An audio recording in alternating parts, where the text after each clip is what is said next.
And here I am once more. Now you have to pay the rights for that. Right, I do. So, hello. That was our first mistake.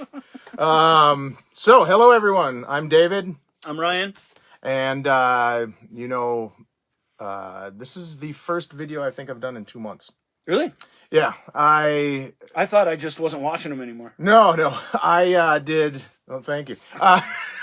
I did an obsessive power metal kick, and I saw that. Before that, it was black metal, and I did a few of those. But I just didn't feel like talking about power metal because I mean, what do I do? Just talk about power metal. So no, it's more like you make a declarative statement about power metal and just beam it out into the world. This is what I think. Your opinions don't Power matter. metal is right. That was fun. It was fun seeing those little mini collections all coming together when you were posting them. Yeah. Because they are all something about power metal. The logos are consistent. Right. You know what I mean? The artwork's different, but it's got the same vibes, usually the same artist. Yep. It's neat. It shares some things in common with our subject today. It does. Visually. Right. Well, yeah, because I mean, there's a lot goes into their covers, and especially during this era, a lot went into. And they were big amongst metal fans because Kerrang in the UK, which is weird, isn't it? It is a little weird, but that's all it took was.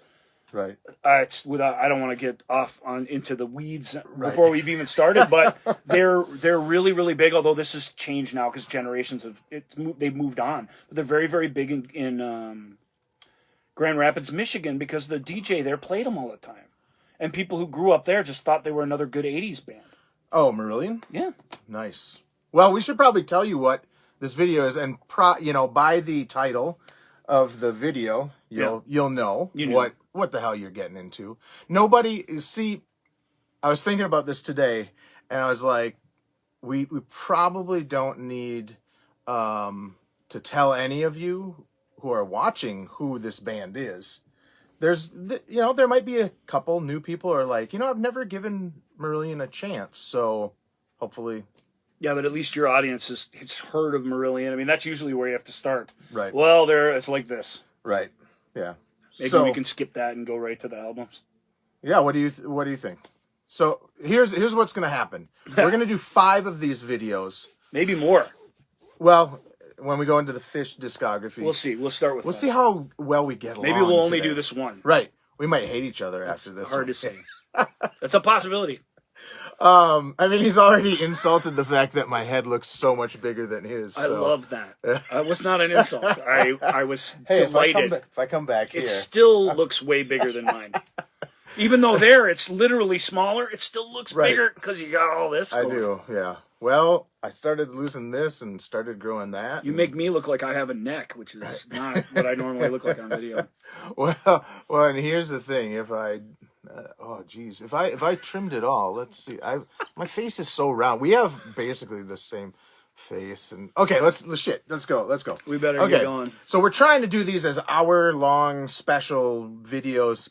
Like, oh gosh, there's the holiday special. 4 Marillion albums at a time. 4 Marillion albums at a time, all the way through their newest one. Their current, yeah. Yep. What we're taking out is like the acoustic album, and no, that counts as the 4, but it's great because we'll be able to skip back through those quickly. Right. But they do count those, so we have to, or our sets of 4 start to fall apart. Okay, I didn't know they counted. So their orchestral album and their acoustic album, but that's in the summer. We don't have to worry about that right now. Yeah, unless we're just like jonesing on these and just we'll blow see. them out. We'll see. I just had to drive up here, and plus I dated a girl for like 2 years who lives on the same street, just down the street. This is weird coming back to this neighborhood again. To where my junior high sweetheart used to live. Going back. It's weird. I'm not going to say on the video, mate. If you remember to ask me after the show, then I'll know you really care. Okay. So, just like that ABBA poster. Exactly. Just like the ABBA poster. Okay, I'm going to let you take what do you think people need to know about Marillion? Marillion are my all-time favorite band. I mean, that's first things first. He got me up here because I'm super passionate about them. They're the top, what's called the neo-prog bands of the early 80s. Yep. Progressive rock was dying, disco and punk sort of killed the pretentiousness of it. Some bands remain, Genesis and a couple, that got stronger because their competition sort of got shed. They also succeeded at pop music. Progressed. Yeah, kind of. I mean, I guess they adapted. Yeah. Adapted is probably a better word. Everyone tried pretty much, and some adapted better than others. And so Genesis were one. Gentle Giant. Yes was failed. one, although Yes stopped and started. I Yeah. don't want to get into all that. You could talk about the titans of prog rock all night. We'll do that some night if we run out of things to say. Right. But Marillion were part of a movement that was a mix of new wave attitude, punk attitude, and fashions, but still mixed with intricate, dramatic, symphonic, dare I say, arrangements, even though it's just a 5-piece band. Right. So they had mixes of both, and that's what prog needed, and that was a big thing in London and in southern UK and some parts of Germany and stuff that got really excited about that.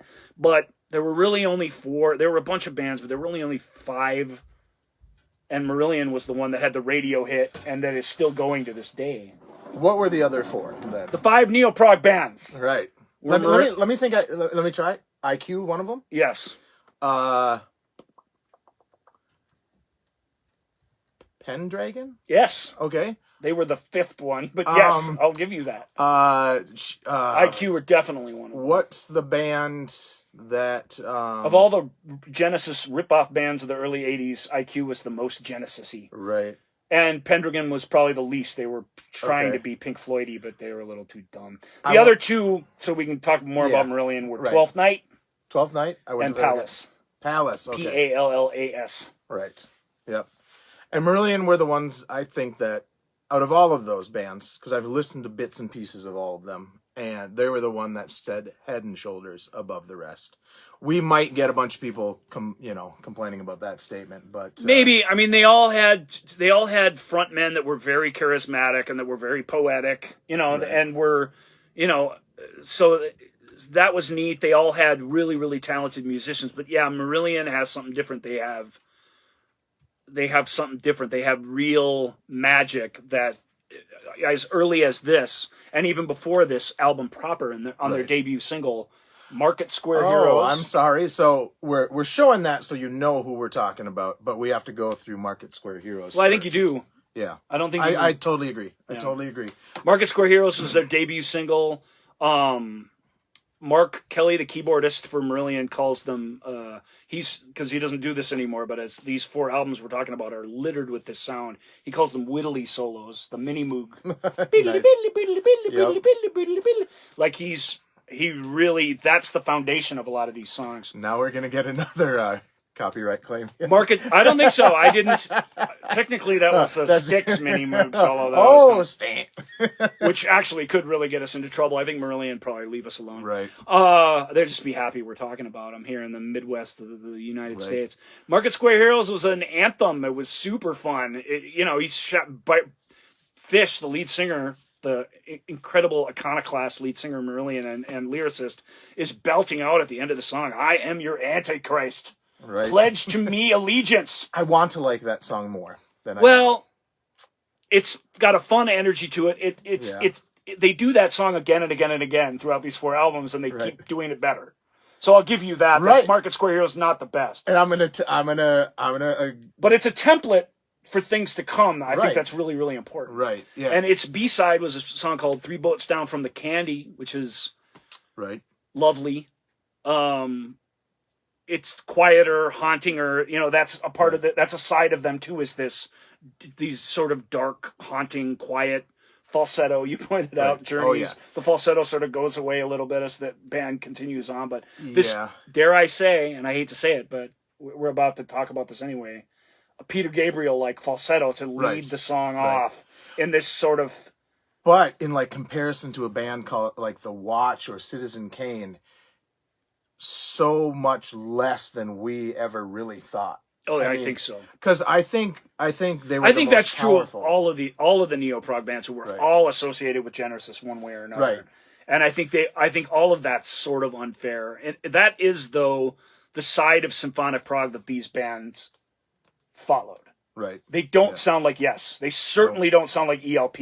It does come they from don't Genesis. sound like King Crimson. No, none of them. I mean, a little bit like Camel, a little bit like Floyd, even a little bit like The Who and stuff. But they don't sound like the other prog titans, but they kind of sound like Genesis. Right. And I really think for music journalists at the time, that was enough. Right. And they did one thing wrong. They did a 20-minute epic, which is, and maybe it wasn't wrong, it's beloved. It's called Grendel. It's based on the book. Isn't it 14 minutes? I think it's 14 minutes. It's like 18 minutes if it's a minute. Let's find out.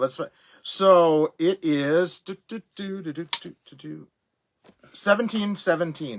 Yeah. So we're both wrong. By the way, we're both wrong, but I was closer. We're gonna hold up. This is the current, the version you should probably get if you're gonna get one, because it has a ton of stuff, and it has the EP, because you cannot find the EP easily these days. You can't. It's in their singles collection, and on this 2-disc set, most of it is there, but they're tweaked slightly, unfortunately. Yeah. So it's not definitive. So let's talk about... So Market Square Heroes is a...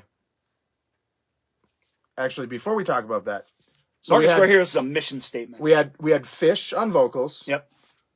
Pete Travis. Yep. Pete True, formerly of the Metros. Pete Travis is his actual name. They made him change it because for the groupies, I don't know, the Metros, they didn't strike it big. Mark Kelly. He's on bass. He's on Pete's bass. on bass. Mark Kelly. Mark Kelly, formerly of Chemical Alice. Okay. A very abrasive but very busy and awesome sort of, dare I say, Genesis ripoff. Right. I apologize in advance for saying dare I say 100 times, but that's my little joke. So we have Steve Rothery. Can be annoying. Who, that is where the real Camel connection gets... Yeah, Camel. If you like David Gilmour, and if you like David Gilmour, you're gonna like Stephen Rothery. You're certainly gonna like his solos because he does the same thing as Gilmour does. He picks the perfect notes out. Right.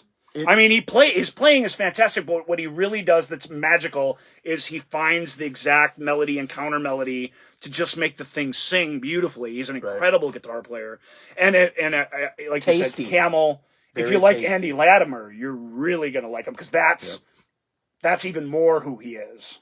That's his, like, Inspirato, basically. Yeah, both of those guys, they're the guys he always names. You know, he likes Steve Hackett, he likes all the other guys, but the two he always says is Andy Latimer, and I appreciate the shout-out to Latimer because I'm a pretty big Camel fan as well. He got me into Camel, so if you saw those videos, this is the guy to blame. You make Camel videos that I didn't watch? I think I talked about him. I'm not sure. That's too bad. You can't have me as a special Camel expert on a future show now.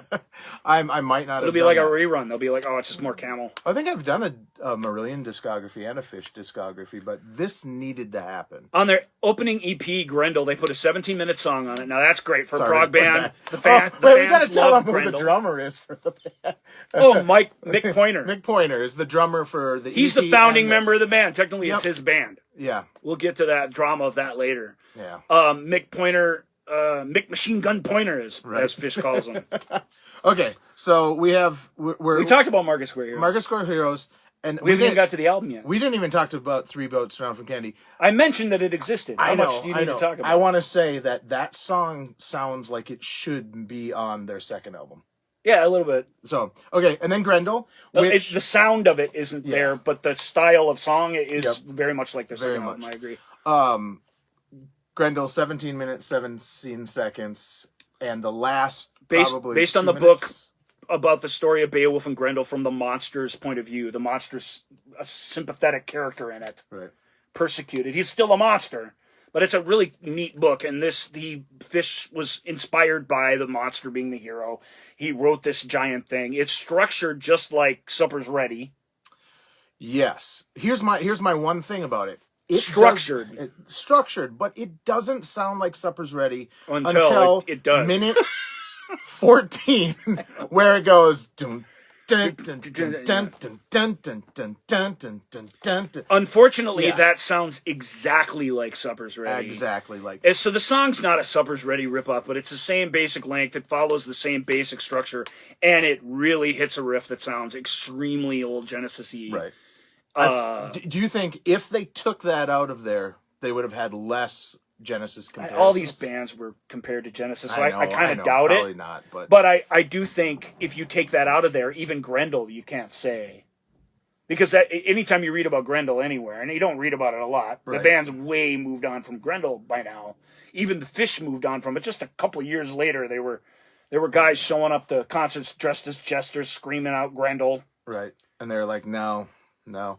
Put that fish away. Put that fish away. So Grendel was a bit of a thing that was chained around their neck. Yeah. And from the critics reacting to them in the first place, that is absolutely the first instance of you are Genesis. You're just ripping them off. And we still have them, so we don't, and they're all making solo albums. We really don't need you to do that. Yep. But, in 82, somebody put a 17-minute song out on an EP, and even though it was very proggy, it had a different attitude, And it sold. I mean, it had a new wave attitude. These were kids. They were the same age as the flock of seagulls, and so so there was this different thing about them, and that's where the term neo-prog comes from, new prog. When you look at their I'm sorry, I'm facing the camera so my voice projects to the camera. Is that important? But I keep on I think both of us are loud enough that classically trained, right. You're listening to. So, but you look at their audience, and you're like, this is like a smorgasbord of. It's just like a buffet of different kind of types of people. I mean, they brought in a lot of different genres, I guess. Or at least that's what I've noticed looking at some of their. Well, that's videos. Kind of what I noticed when I look at them now. I admit back then I think it was more orthodox. It was people coming to the Marquee Club where all these bands was their resident place that they all played. They all knew each other. They all had been in bands with each other before, all these neo-prog bands. And they had a rather a kind of hard partying, and yet sort of in a way that it's hard to compare them to any sort of North American music fans because they compare slightly to Rush fans, but Rush fans don't tend to be the big partiers. Right. And I feel and I feel that Rush fans are a lot more closed-minded. I put Rush fans kind of closer to Tool fans than I do Marillion fans. Let's not be too hard on. I get what you're saying, but let's not be too hard on the Rush fans. That's right. They're not Tool fans. No. We're Rush fans. We are Rush fans. Are you a Tool fan? See, I can stay here and look at you guys in the eye and tell you with a straight face, I am not a Tool fan. So I don't like to be, as a Rush fan, I don't like to be compared to them.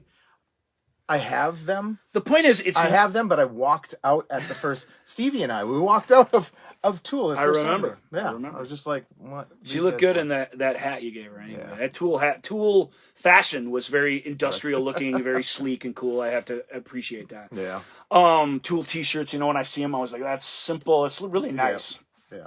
Anyway. Okay. So they're Rush fans in that it's nerdy and intellectual and the emotions are in the words themselves and in the poetry. Right. And, you know what I mean? Yep. And yet there's a little bit of a craziness to it. Fish is a crazy guy. Fish isn't Geddy Lee. He's not going to talk to you about the great chess games or you know what I mean, or Pert, or Pert, or there are intellectuals. Yep.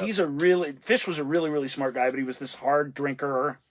Try anything once, hard-living cat from Scotland. Yeah, unfortunate. Yeah, I wonder how things would have been different if we just took all the chemicals out. You know what I mean? It's hard, would the music even been good at this point?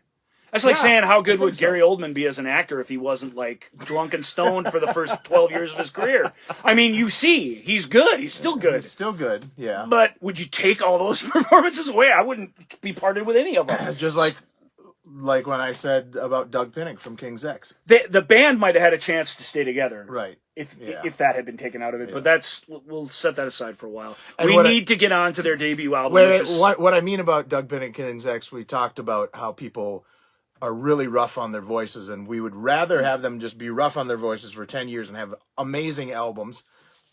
These are That's what I said. You took the other side of that. I said... You're like, it's so sad they can't sing today when they're 72. And I'm like, who gives a shit what they do when they're 72? Okay, let's go. Wait, we didn't talk about charting the single. Well, charting the single kind of comes after, but... yeah. Okay, so we're on to... It wasn't part of the debut EP anyway. Oh, I didn't know. Okay, so it was just those three. Charting was a proper B-side, was the proper B-side to Garden Party, I want to say. Okay. Or He Knows You Know, one of the two singles. Right. So let's start with the first song. Script for a Jester's Tear. Wow, what a start! You played me, which I was aware of the song, but I had not made the connection. You played me that Peter Hamill song. Yep. Peter Hamill's a big influence of Fish. Peter Gabriel certainly is. The band that most people don't think about or have never heard of that is the most influential on him is probably the other Scottish band who sings Faith Healer and Boston Tea Party. What's the name of that band? That I do not know. It's the name of the cat who's in the band, so that's why I forget its name. I sort of forget the proper names. Anyway, Script for a Jester's Tear was this song about... It's this weird, innocent, beautiful song about lost childhood. It's like a preview of their third album, the song. It sort of goes through all the paces that their album does. You fixed that nicely. Well done. So... Yeah. Peter Hamill over. If you listen, is it the debut? Is it the lead-off track on that as well? No. Okay. I wish it was. It's the song "Autumn." He sings, "So here we are again," and he sings, "So here I am once more," and it's a nice little homage to. It is, and it was the last thing of Script for Jester's Tear that was written together. Really, it was the last thing. It was the intro was added on to the song last. The producer, somebody recommended they did that. Did they say that in here? Even they might. Okay, it's definitely been said before. They say it in here actually. Oh, okay. Fish says it. It's been 20 years since I read those lines. Yeah, I get it. Yeah. But he doesn't say quite. He doesn't tell the whole story, but he says I have. It's neat for Fish to have been saying this in 1997, if you know the politics behind the band and the breakup. But he said, I have very fond memories of Mark and I alone creating the beginning of the song after the rest of it was pretty much done. Oh. That's nice. It is neat. Because those are the two that didn't get along when they left, really. I think he and Ian always probably got along. I'm not sure, though. I'm just guessing. That's a whole nother show. Oh, okay. Who did what to whom? I mean, who did? Yeah. Maybe we'll start the next show off with that. But Script for a Jester's Tear you got the Jester. You can see him on the cover there. Yep. So we have the appearance of the Jester as an iconic image related to early Marillion. You have the crying Jester looking back on his lost innocence of this youthful relationship that he had. These are the building blocks of what eventually made them so successful, and it's a lovely song. Lots of wittily, like Mark calls it. But several different movements and about, what is it? It's like an 8-minute song-ish, something like that. I guess it doesn't really matter, but it's 8 minutes and 42 seconds. It's more epic than your usual lead-off track, and it starts quieter than your usual lead-off track. And even when it gets going, it's kind of has to build to something. It does have. It also goes up and down too. It really has a lot of dynamics. Marillion. I mean, dynamics. Yes, right. You know what I mean? Yep. I really believe that dynamic and dynamicism is the word that best describes them in all eras. Still to this day, that's the one thing that current Marillion and this Marillion, which if you played them back to back, I don't know that you would necessarily recognize that they're the same band. But the thing that's true about both of them is that's loose structure where they just will do anything and the song can go anywhere. That freedom and the ups and downs and the willingness to come down like a couple of times per song, which you really most bands can't get away with that. You lose momentum musically. You stay up, you know, normally. Yeah. Or if you drop back down, it's a big deal that you did it. Right. You can't just keep doing that. And they kind of do. The albums do. The songs do. You know, it's very impressive. And Script. Even the lyrics do sometimes. Right, exactly. Script is a great it's a great lead-off track because it has all of that. It's Right. a signature. It basically set up, here is what we're all about. You know, if you don't like this song, you probably won't like the rest. So it's a good, I mean, honestly, give the whole album a shot, but I like Script a lot. I mean, Script is awesome. The second track is He Knows You Know, which is... It's hard not to sing these when you say it, isn't it? I know. It's impossible. How do you do it? You manage to, you kind of do it a little bit, but you are very disciplined. Yeah. Every time we say a song, I'm like, I want to sing the thing, you know. I mean, we could. We can't. There was one video that I sang parts of songs throughout the whole thing, and I never got... Yeah. Well, you wouldn't get into trouble. But the point is... But He Knows You Know is... Honestly, this is probably my favorite song on the whole album. He Knows You Know is cracking good. Right. It wasn't the lead-off single. It was the second single from, or maybe it was the lead-off single. No, I think Garden Party was. They were only 2 singles off the album, and yeah, okay. And I think Garden Party was lead-off. I think you're correct. He Knows You Know is great. It's really, really cool. It's a person's conscience singing to them about their addictions and their secrets, and it just has Fish is so good at this. Like he's singing to himself essentially, and you know his alter ego of the lead singer of a band is singing to himself, the guy, right. And he's just coming at the guy, and yet deep in the words and in the music too, there's empathy for the other person. Right. It's not all just judgment and you're doing this and you're doing that, even though it's a pretty good you song as far as those go. I think my favorite lyric on that song is the. God, where was it?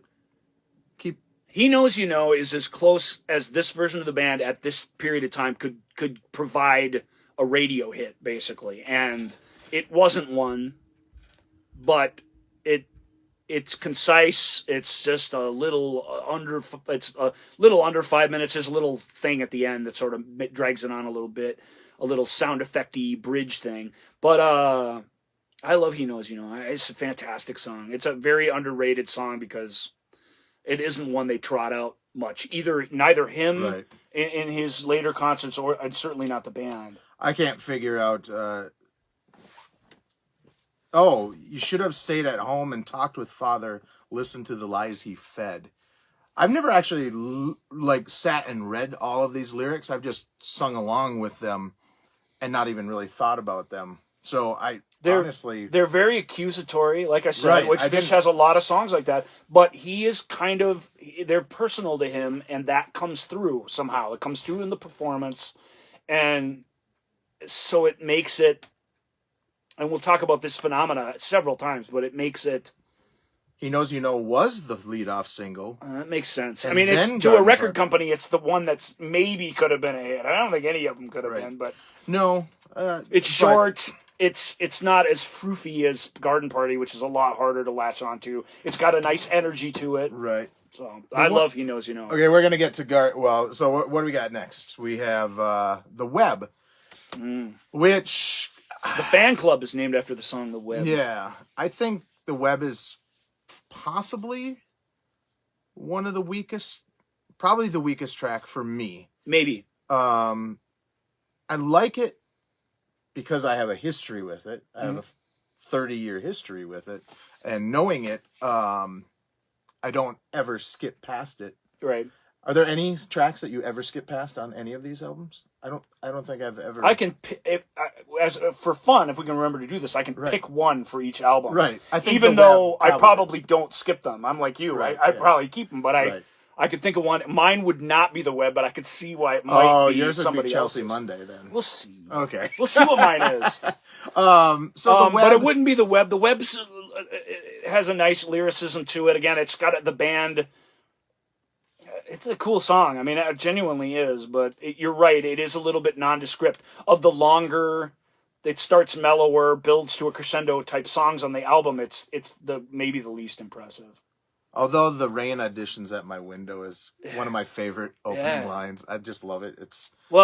Fish fancies himself a poet, and he's just a rock lyricist, but he's a rock lyricist with a poet's heart, and he's shameless about it. And he's said that he's not a singer who writes lyrics or who's also a writer. He's a writer that just so happened to be able to sing his own stuff. Yeah. I really do think you can feel that approach in the music. Right. especially on his solo stuff. Well, and he's writing, and he's always thinking, and he's always dreaming up ideas. He's always telling us what the next album's going to be called, like 4 years before it comes out, because he's always churning on what the words are, and what the meaning is, and what the theme is. Not anymore, because he put out his last album. But yeah, we'll see. Probably, but we'll see. Probably. I don't know. So we have we come to Garden Party, which is Market Square Heroes 2 Electric Boogaloo. Yeah, truly. It is, or the Metal Years. And it's a lot. It was the second single because it doesn't make much of a single, but it's a throwback song. It does not sound like 1982. It was the second single because it's fun. Right. They must have listened to the rest of the album, the record company, and been like, "Come on, give us a fun song." The one thing that I don't like about this, so out of this whole album, I've never judged Mick, the drummer. I've never judged his drumming. I'm like, he fit the band for what it was. It was his band. I mean, he had a vision for what the band should be. He really was. We don't give him enough credit. He's often just the bad drummer that they replaced, and that's really not fair to Mick because it was his vision for what the band was. I think he was, and the band needed a personality like that. Right. I think he was a very limited drummer. Not bad, but limited. Nothing on the album is bad, but also I think I would agree with some that. of the songs on here, they don't give his ability versus what they give him to work with. Because like if you're doing dun dun dun dun dun dun dun dun dun, I mean, if you're not a really versatile drummer, you're not gonna. When I was listening to this, I thought, what would I have played instead of that? The big thing with Mick is he lets a lot of space go, but if you don't have really, really awesome timing, that is a curse. Because if you don't have like a constant hi-hat going, so... And it's a mixed bag. They all bring different things to the party. Marillion and they are to this day are essentially a jam band who need a personality to put the stuff together for them. They need the stronger outsider they have. You usually feel their influence in each album. Right. This album was produced by who? Nick Tauber, Tauber, I believe. He did a pretty good job with a young band, I have to say. The sound of the album I don't love, but compared to following albums, but it's not bad. Well, and they probably, Nick Tauber. Yeah. They also probably had a very limited budget at this point. But a lot of these songs, it's not so much he's not supporting the song enough. It's the song started with him literally sitting down and playing that and was built off of his rhythms. Yeah. Oh, I didn't know that. Well, and not all the time, but just as often as not. Right. It would have been. One other thing that I think they kind of got too much focus on was they talked about how he and Pete were trying to lock in that bass drum to the bass, and they said they couldn't. I don't think a bass drum or a drummer and a bassist player, a bassist player needs to lock in necessarily at all times, because sometimes I find that it limits the musical creativity and stuff. So there's got to be something there, some connection. But I agree with you. You don't have to be. It's not a right. Battle for precision. Basically, Imagine if Rush, if Geddy Lee followed his bass drum all the time. I'd be like, well, screw that. But even just to do that, he have no fingers anymore. Right. Well, I mean, in that case, it's like. But if you're like, it's a good example. The bass and the bass drum are doing exactly the same thing. So I mean, and I feel that when they get their actual drummer, or their not actual drummer, that doesn't mean. I mean, it's when they get their permanent drummer. Even that sounds terrible. Poor Mick. We love you, Mick. Thank you so much for creating this but band. Not for Arena. You have a lot to answer for there, sir. I never even went down that. I'm just kidding. Arena's pretty cool too, but so we got Chelsea Monday. So we're on the third. I've been putting these as batches of 15 minutes, so I know. We're on the third batch. Yeah, but we did the EP. We can make it. We can build some steam. We introduced the whole band. Yep. We talked about power metal. We can do it. We can recover. Okay, so maybe not completely, but within a reasonable way. Yeah.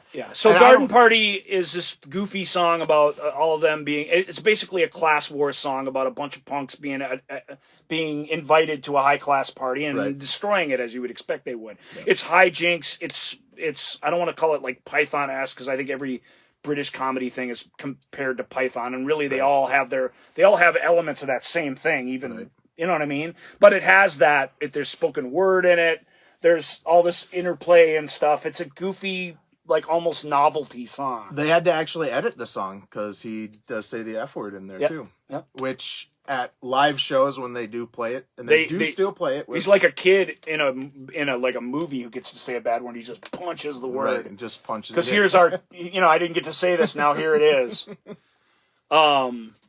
It's funny because the other lead singer was had to sing this song way more than is probably reasonable. Yeah. He just whispers it almost, but he does say it. But it's funny that he takes the other tap. The funny thing is, I saw a video. Garden Party's fun, but Garden Party's the song I would skip because Garden Party's is floofy and really. Well, yeah, there's nothing to it. I mean, I get that Fish is being political and he's commenting on a certain thing, and the playing is plenty good. And you are right. I believe it is a step in progression from Market Square Heroes. But I think even live, when Garden Party starts, I'm like, oh, Jesus. We got to sit through 11 minutes of Garden Party with all the trimmings and all the goofiness. And this is a very comic Genesis type tune. Right. The giant hogweed and their parody songs. Right. You know what I'm saying? It's No Company. Yeah, well, that's for those deep cutters out there. It's a good, but it is fun. I'd rather hear Market Square Heroes because I know Market Square Heroes is going to be done in 3 minutes and 40 seconds, right? And it's going to be rousing the whole time. Yep. You know what I mean? So as an encore, if we must go back this far, right? Give me that. But Garden Party is the better, more sophisticated song. There's no question. Okay, as somebody who, before we move on to the last two songs, as somebody who has tons of live stuff. Has their second singer ever sang He Knows You Know or Script? Script, yes, but on rare occasion, like at fan club gig. Okay. He has done Script a few times. I don't know that he's ever done He Knows You Know. That's not to say that he hasn't. That's a song he could sing. Right. But I don't think he's ever done it. He's certainly never done The Web. I can't imagine. I've never heard him sing Forgotten Sons. We're getting there. I've never heard him sing Chelsea Monday. He sings Garden Party a lot. Yeah. That was their big closer for a lot of. Well, I mean, it was their first single ever. Technically, and the new singer had fun with it, so they kept singing it. Yeah. I mean, I think they sang it more than if Fish had stayed in the band. I don't think they'd have kept doing Garden Party. No, because they would have had Incubus. The new singer's got a quirky, weird sense of humor, and he feels more natural doing that song. Yeah. Okay, so we have Chelsea Monday, which is the I would say the lowest energy point on this album. But I love Chelsea Monday. It is so good. The do do boo do do do do do do just and it tells this narrative, which I think is hard to do. We talked about it. Like, I think the more of a story you tell. Yeah. I mean, I don't know. You folk artists, people do it, and it's awesome. So I guess maybe I'm saying that wrong, but I think prog people, they want to get into weird stuff, and when they tell a story, instead of just being a little more fairy tale-ish? No, I think the story is more fairy tale-ish, and I think that's actually the pitfall. So you mean more art? Not vague. It's more abstract. Abstract, yeah. I think they're more. Bands like this tend to be more successful when they're a little more abstract. Yeah. Chelsea Monday actually is kind of abstract for a story song, right. But I don't even remember what the. That is it. It's another day in Chelsea. He paints a picture of what life is. Yeah. And he has these characters and stuff, and it's a beautiful song. It was not going to be a single or anything, and it's not. I don't know that it's beloved because I don't think there's not an anthem or the big thing that you get to. Fish has this way, and it's in his writing, and I think the music conforms to him in this case, although I don't know. Right. But I believe this. He has this way of, he's building to something. When he hits that moment, the music usually hits with him, and then he typically, not always, but he typically repeats it over and over and over again then. Not like a chorus, but he just... But it doesn't on this. It doesn't on this. But there are some great solos on this album, but this one does have the beautiful one. As when he was talking about Rothery's solos before, the word tasty just comes to mind because everything is so. He just plucks the perfect notes, the perfect highlights out of the thing. there's no notes that didn't need to get played. He's not an Yngwie Malmsteen. He's not sorry Yngwie. But you could play 5 notes in 30 seconds and it still would be the most amazing solo. It's very melodic, very emotional, right. very lyrical for instrumental stuff. It's just right. Steve Rothery is. Yeah. He's as Guitar Hero worthy as any guitarist, you know. Truly. Yep. He's not like some of the real hero guitarists who, you know, when you hear him play, you're just like, that's Steve Rothery. I kind of can tell because he's got tendencies and stuff, but he's a really good guitar player, can do all different kinds of things to serve the song. So his sound, I don't think, is signature, but it's awesome and it serves the songs so well. Like I don't think that's him choosing to not show off and serve the song. I think that's just him. That's where it comes from for him. Right. And it's awesome. Sometimes when you're listening to the songs, you're like, wait, which part is the guitar? Because it's not always like big chords and stuff. He does a lot of like arpeggiated things. And tons of delays, tons of effects and stuff. Like again, like early U2 basically. Although it's not like that. Right. It's that affected guitar sound. We're going to get a guy on here going, it's not like U2. It's not like U2, but it is. It's that, you know, when you think of arpeggiated guitar run through a delay and through reverb, I mean, that's what I think of as Edge. I think of all those songs that have that. And he does that too. He just does that too. It's like, it's affected guitar on a budget. It's processed guitar sounds on a budget. And he's so creative with the sound on each song. The closest to U2 that I've ever thought they really sound has a guitar part that goes. That's album 6. It's not too far from now, but far enough. Far enough. And the closing track, Forgotten Sons, which is the most political song on here. And I was thinking about this song compared to, say, White Russian. Even though this is a very political song and kind of like aggressive, I feel like White Russia actually gives more aggression than... We can talk about why, because I agree with you. When we get to White Russian, we'll have to remember that that it started with Forgotten Sons, because I kind of think it did. Forgotten Sons is a fantastic song. It's a real highlight of the album. It's a fantastic album closer. In fact, I think a lot of... Without being too mean to it, I think a lot of the reason charting the single doesn't cut it for me is because it on all of my little playlists and on my album, it plays right after Forgotten Sons, which is a terrible place for it to be. I mean, in a way, it's the only place for it to be. Right. But you know what I mean? It's How is charting the single after that? Well, because it's the bonus track on the album. Oh, okay. The only other way to do it is to put it somewhere in the album. Right. I don't mind starting script with Market Square Heroes, Three Boats Down from the Candy, Grendel, script. It actually, there's a progression there and it plays like an album. It plays like a long album, but you can live with it. You can't end the album with charting the single. But unless the band did multiple track listings, I refrain from taking their songs and sticking them in the running order. Oh. I feel like if they release multiple versions, then I can release my version. I feel like I'm let off the hook. And whatever you were thinking, your integrity is now lost and I will do what I want. With script, I can't do that. I put it at the end like a bonus track. Not only that, I slap Margaret on the end so that the album still has a big ending. Right. Even though Margaret's just you take the high road, I'll take the low road. You all know that. That was a big concert. When they needed to fill out their concerts when they were headlining with only one album out, they used to play that. When I was looking at this, I was like, wait, what the hell is Margaret? And I never got around to it because it was on like disc 4 and I was driving. I didn't want to. Margaret. Yeah. But I'll have to go back to that. Anyway, we don't want to skip over Forgotten Sons. It's significant. It's really an amazing and powerful song. It's not a super personal song for Fish, but in a way that's cool because he's let off the leash. Yep. To pound the subject of his criticism in it, which is the government and the public and how they deal with soldiers returning home.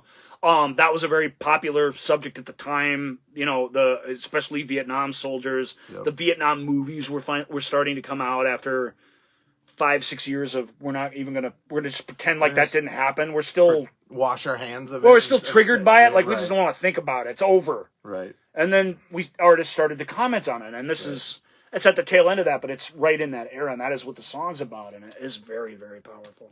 It's just a fantastic way to end the album. There are other songs like it that come later that are better, so it gets a little overshadowed, but I think in its time that they couldn't do any better than that song on this album. Right. My one criticism with the drums is there's a spot where he goes dun dun dun dun dun dun dun dun dun. I mean, if he was a better drummer, that would be like super tight, and it would be like a machine gun almost kind of snare beat. And he's going to talk about the more stuff. I'm going to talk about more of the playing dun, stuff. Dun dun dun dun dun dun. Yeah. That's what you got Dave for. Yep. So we have Script. That is album number 1. If you choose to, you might want to take a break, put us on pause, because now we have their second album. Is that phone going forward or is it counting down? No, this is so we did an extra 15 minutes on that album. Oh my that goodness. we All right, let's okay. So because I did not we apologize in advance for our long-windedness. It's going to be when it's going to be. Yes, it's going to be what it's going to be, and then we'll alter from there. So between Script and Fugazi, which is this album, which let's give you a good shot of that. Yeah, that's Fugazi in a nutshell right there. Baby. Yeah, and Mark Williamson's the artist. He really got to the heart of what this album really sounds like that cover. If you can look right where my tip of my finger is, this album actually is on the cover. The album we were just referencing that sounds like their first song on their first album. So between kind of neat. Between Script and no point being coy. Between Script and this album, they went through 3 drummers. I know Jonathan Mover was one of them, who was an American. Yeah, John Martyr was one. And Jonathan Mover, the guitar player for GTR. That's what he's most famous for. The drummer, you mean? Jonathan Mover, the drummer. What did I say? Guitar player? Yeah. Sorry. Steve Howe. See, I'm glad you corrected me there. Again, you get the hate mail comes in. Sorry. Steve Howe and Steve Hackett were the guitarists for GTR. So I forgot that he was in GTR. But he was the drummer for GTR. Awesome. I mean, I'm just saying that's something. He's a good drummer, but he's a pop drummer. But yeah, and he is responsible for the drum sound, even though he doesn't play what you hear. He's responsible for the bass of Punch and Judy, the second song on this and the lead-off single from this album. And we will get to that drum part because Fish has talked about it. Yeah, Fish is unsatisfied with that. Right. So Fish and John Mover didn't get along very well. Yeah. John Martyr, there was another guy too whose name I can't remember. The guy from Camel. Oh, right. Andy. Was it Andy? Don't know.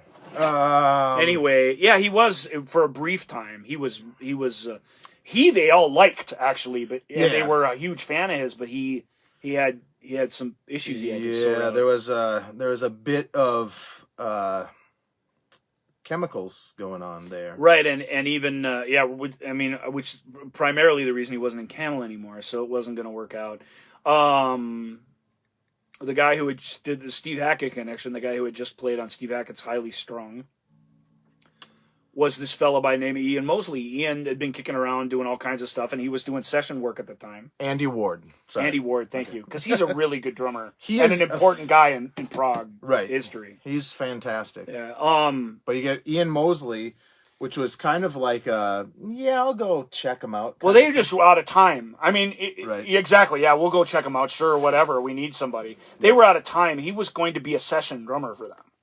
Right. He's got to start making the album. It has to happen. Right. And, they heard some samples and stuff, and it sounded great, but it's like, well, we got to see if will he do what we say, or are we going to get along with him? The key is, will Fish get along with him? Yeah, truly. And apparently because he's 9-10 years their senior. He's almost a decade older than the rest of the band. We're all pretty much exactly the same age. Yeah, I think he said he was 30 when he started the band, but he told him he was 29 because it sounded better. Sounded younger. And I think they were all like 25 or something like that. So yeah, so nice. So he's all. But when you're 25, 5 years seems much more. Yeah. Sorry.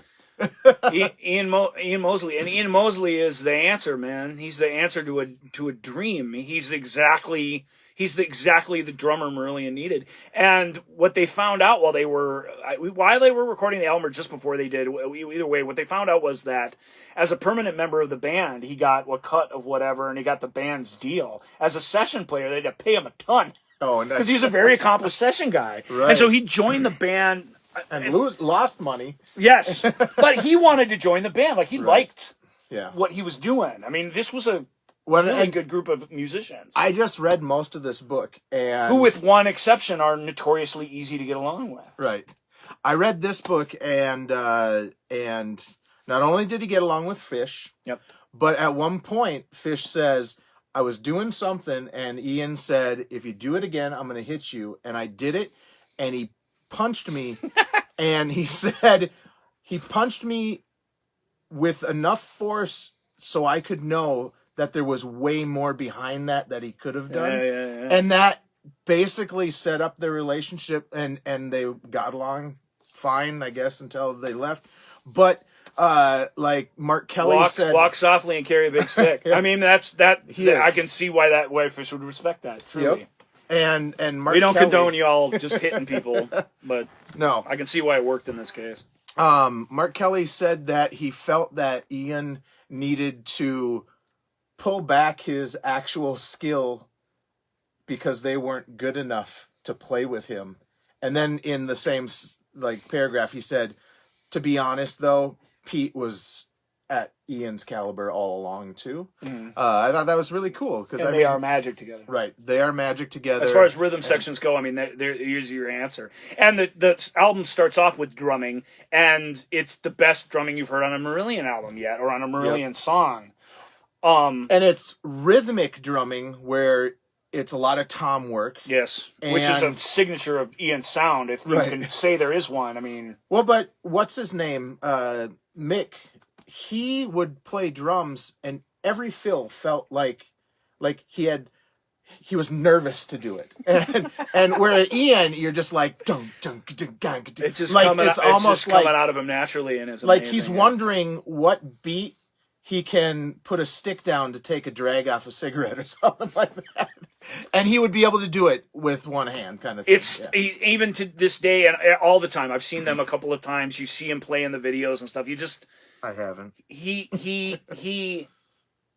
looks so. I mean, he gets sweaty and stuff. He's a drummer, but he's one of those guys who looks like it's effortless to him. Right. He looks relaxed. very chill and very just in tune with everything, as opposed to and it takes all kinds. I get into the guys who really get into it. Right. Your Alex Van Halen's or whatever, where they just look like they're killing the drums. Right. That's fun. I mean, I don't mind that at all. But he's just so relaxed, and you feel that in the music. It's not that the music feels relaxed, but you feel the ease of it coming together with him in the band. And of course, the first song on the album, "Assassing," is what it's called. With this incredible drumming, is literally a Fish wrote this song about him firing his friend Mick Pointer from the band. I did not know that. That is what "Assassing" is about. Wow. It's about him assassinating Michael Pointer. And just the emotions that went with that. I had to, for the good of the music, I had to kind of break word to him, and they were the compatriots in the band. They were the guys with the vision for what the band was supposed to be. Because they had gone through a bunch of bass players. Yep. Well, and they gone through a couple of keyboard players as well. And guitarists. Nah, I think it was always Rothers, Pointer, and Fish. Okay. And what was the original singer before Fish? There was a guy, right? I don't think so. Maybe there was. I thought there was not. Or maybe one of the keyboards did the singing, because the singing wasn't very important. Until a singer comes along who's like... Didn't the bass player sing? Maybe. I think so. It's been a while since as I said. We are way beyond that now anyway. We're on to their second album. Okay, so we have Assassinating. And it has the great line, "What do you call assassins who accuse assassins anyway?" Well, that's right out of Apocalypse Now, so it's not Is like it really? Yeah, it's not like Fish wrote that. But it's a great phrase. It fits That my really friend the assassin. I mean, just the lyrics are really, really biting, and like I said, there's something extra about it because they're Fish calling himself out for his own actions. He knows you know. It's another. It's very much an advancement from He Knows You Know, and it's much more personal, and you feel it. Right. And when it sounds like he's just bitching at somebody, and they got this like, the video has this hot sort of corporate sellout chick, and you think he's talking to her, or right. Or or is she talking to the company? Like, it's not really clear. It's an early '80s video, but so it's just images. But the video has nothing to do with the song, and the song is about that experience of I kicked my friend out of his band. Imagine if they would have made it like a literal video. It would have been such a punch in the face, you know. You couldn't have, I mean, when they didn't know, it wasn't up to them. Right. Videos, you know, some dude shut up. He goes, "All right, boys, we're gonna do it like this." Right. And they just had to stand in the right place and look like they were playing music. Yeah.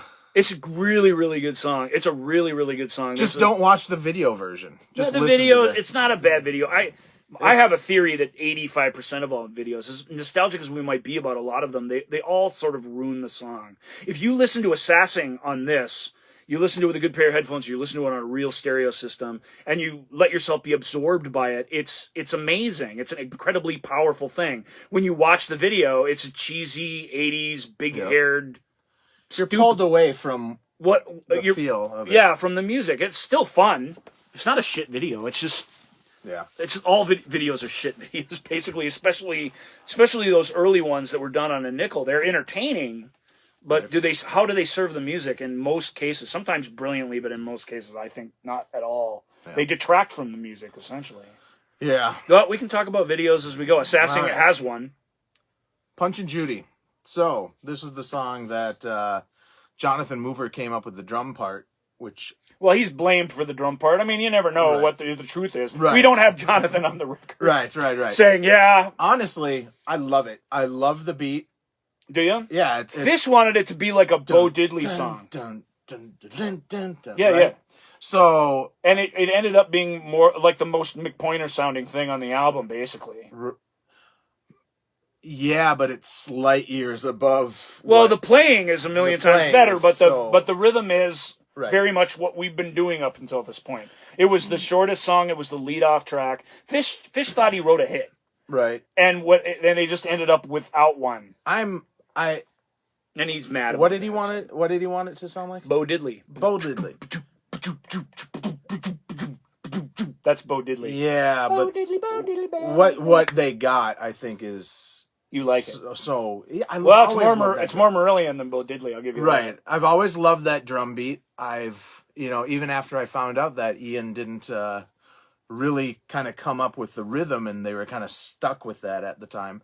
I mean, they played it live, and it had a thing that had a life of its own. Right. Yeah. And honestly, I'm sure he could have changed it. And follow-up albums, man.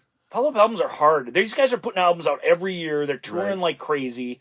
They're not touring to Japan or anything like that yet at this point, but they're, you know what I mean? They're earning their keep, and they've got to write another opus. And by September, it's... That's the thing. You have so much time to write your debut. Your whole life. Your whole life to write your debut, and then your sophomore 25 album. years to write your debut, and 4 months to write the follow-up. But, Punch and Judy, about a couple, domestic abuse. Basically.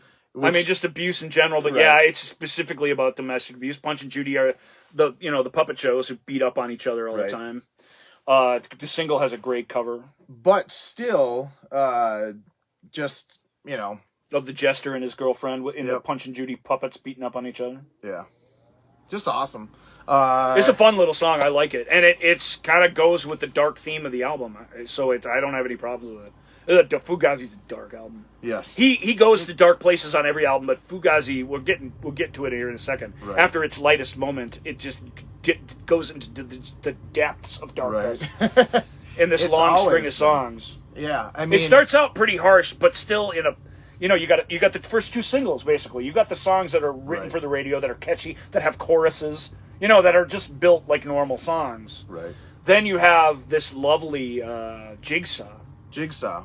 I love Jigsaw. Jigsaw's my favorite album on. Jigsaw's my favorite song on Fugazi because it's the only one that doesn't make me slip my wrists. Jigsaw is kind of like the Chelsea Monday. A little bit. On this one. What Jigsaw has that Chelsea Monday doesn't have. Jigsaw, first of all, it starts like a lullaby, which I think is gorgeous.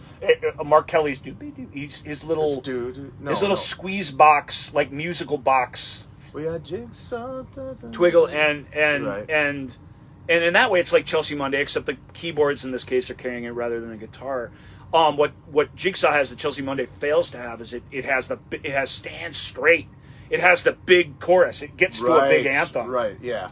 Yep. Look me in the eye and say goodbye. It's this desperate plea for honesty and. But it comes back down too. Yes, every time. Every time. It's a ballad. But yet they can. It's a ballad, but it's their version of a power ballad. Right. It's got a big anthemic chorus. The one thing I notice on this which cuts album, to the chase. It's more than it just is catchy. It cuts to the chase of what the thing is. The one thing I've noticed on this album is not for the faint of heart fan. No. You have to be really invested in Marillion to get into this when you get. I mean, it's a natural part of their progression. It's as natural as anything. Once you get to know them that way. But it is for a pop music fan, for people coming late to the game, it is the hardest one I think to get into. I think Script, while it has, I don't know, it's even as good an album. It's not as accomplished an album, but I think it's a more inviting one than this one. Yep, I totally agree. Even though these first three songs are dynamite, they are. I mean, they're really, really good. The first two singles and Jigsaw Back. It's too long really to be a single, but it has that catchy, like I say, the catchy chorus that it sticks in your head, the hook, even though you couldn't remember what it was until I did it for you. Yeah. Well, that's the thing, you know, unless I start singing. If I need someone to call me up in the middle of the night and sing Emerald Lies to me, I'll go straight to you. But not Jigsaw. Well, and Emerald Lies is next. That starts out with, again, drums. Yeah. Which I always confuse which one, Emerald Lies or Punch and Judy, is the one that Fish didn't like the drum part. Because if Fish said he didn't like the drum part at the beginning of Emerald Lies, he's crazy. I would be punching him in there. Because it starts out like... It's awesome. And it kind of reminds me of stuff from the first album. With the very rhythmic tom type stuff. But then it just... Well, you said there's a... I mean, you can't bring it down to one thing, but there's a... Like all the great drummers have, it's not just natural, there's a swing. There's a swing to it. Yep, I don't know if that's the term. Stiff. It doesn't sound right. Stiff. There's a looseness and a swing and a comfort to it, even though the drumming itself is on point. Right. And unlike Mr. Pointer, it doesn't feel stiff or make a machine gun pointer. It doesn't sound like he's thinking about it. He's just doing it. And yeah. And Emerald Lies, an angry song. Yep. Okay. So it's called Emerald Lies, let's face it. And the next song's called She Chameleon. Am I right? Am I getting this right? Yes, She Chameleon, which... I don't have the visual aid, but... Is She Chameleon the one, was it just a... Was it just an F? Was it just an F? Can we say that on your show? Yeah, we could. Yeah. Let's not, though. No. You guys know what F stands for. Right. Was it just another F I bled? Which, yeah. And apparently he and... I can't remember the other artist... He said it, was it just an F, what just another F, and they were both like, that's a great line. Whoever uses it first has to give the other one credit. And Fish is like, I used it and I didn't give him credit. But you would recognize the guy's name if I could find it in here, but I'm not going to worry about that. Fish, Fish he's a stranger to a lot of us in this country, but he hobnobbed with all the big acts of this time period, this 1983 time period, which was, in 80s music, was the formative year, in my opinion. The year by which we define most of what we think of as 80s. I gotta go back to Emerald Lies. The way he sings the beginning, to be the... And Fish has even said, why was I singing in so many falsetto things back then? That's the one where I'm like, hell yes, that's where you sing that. But sorry. These heroes did it. I mean, that's why he was doing it. He could say he doesn't remember why, but I mean, he was emulating these guys. Peter Hamill does that all the time. Yeah. It's not so much falsetto-y for him, though. It's different. He's got a different voice, but it's that same delicateness. Right. That's Fish. Yep. And Fish doesn't want to be wailing all the time. Right. Because he can do that, but that is part of what brings him down in the end, even though he can do it. We'll get to a song where I've never heard either singer. I've heard them nail it a couple of times, each of them, but it's like a 70% you lose song. Right, okay. Or you lose moment, basically. Like, shit, here's the part that I really have trouble with. But what can you do? You got to go for it. That's how it was on the record. Yeah, yep. You can't fake it. Incubus? Oh, sorry. Incubus. Just what is an incubus? Isn't it? I'm asking rhetorically. I mean, I know what it is, but... Right. Now, we've had Emerald Lies. We've had... Chameleon. I saw the lizard. There's a lot. Well, and look. Let's just look at the. I saw the lizard. So we have this lizard going. Where the hell is my finger? We have this lizard, the chameleon, that shows up in a lot of their artwork. Yeah, and he's dueling it out with the magpie there. Yeah. So this album, I think, was where the lizard totally came in. Yes, because it wasn't. It's also where the lizard went out. Our lizard didn't hang around. He didn't? Not really. Are you sure he's not on the cover of Misplaced? No, I don't think on Misplaced. The magpie is definitely back on Misplaced, but not the lizard. Okay. All right. So, yeah, Incubus... Maybe the lizard's behind the bar on clutching, but it's one thing at a time.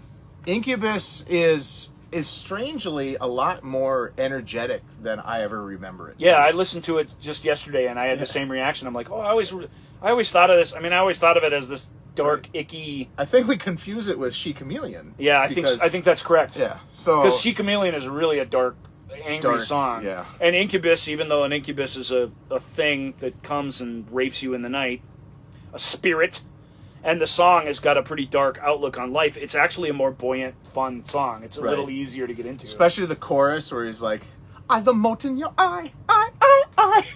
I can't, I'm just like, Jesus Christ. Well, that would be hard to sing night after night. Yes, that would be very hard to sing. And it's goofy and weird, but it's like I said, he's shameless about it. Yeah. You talked about how just a little shame from Michael Pointer. Maybe we're imagining it, but you feel it in the music. Just a little bit of, what am I doing here? Right. You know what I mean? Like Fish is balls out. He's not. He will do some crazy bit like that. Right. And he'll just do it. And he wasn't worrying about if he could do it. Or if you thought it would be cheesy, or if you thought it would be over the top. I mean, he didn't care. Right. If he dreamt it up, he'd do it. Yep. And that's one of the cool things about him. That's one of the cool things about Incubus. I definitely know what you're talking about there. So the last album, or the last song, the titular song, the title track.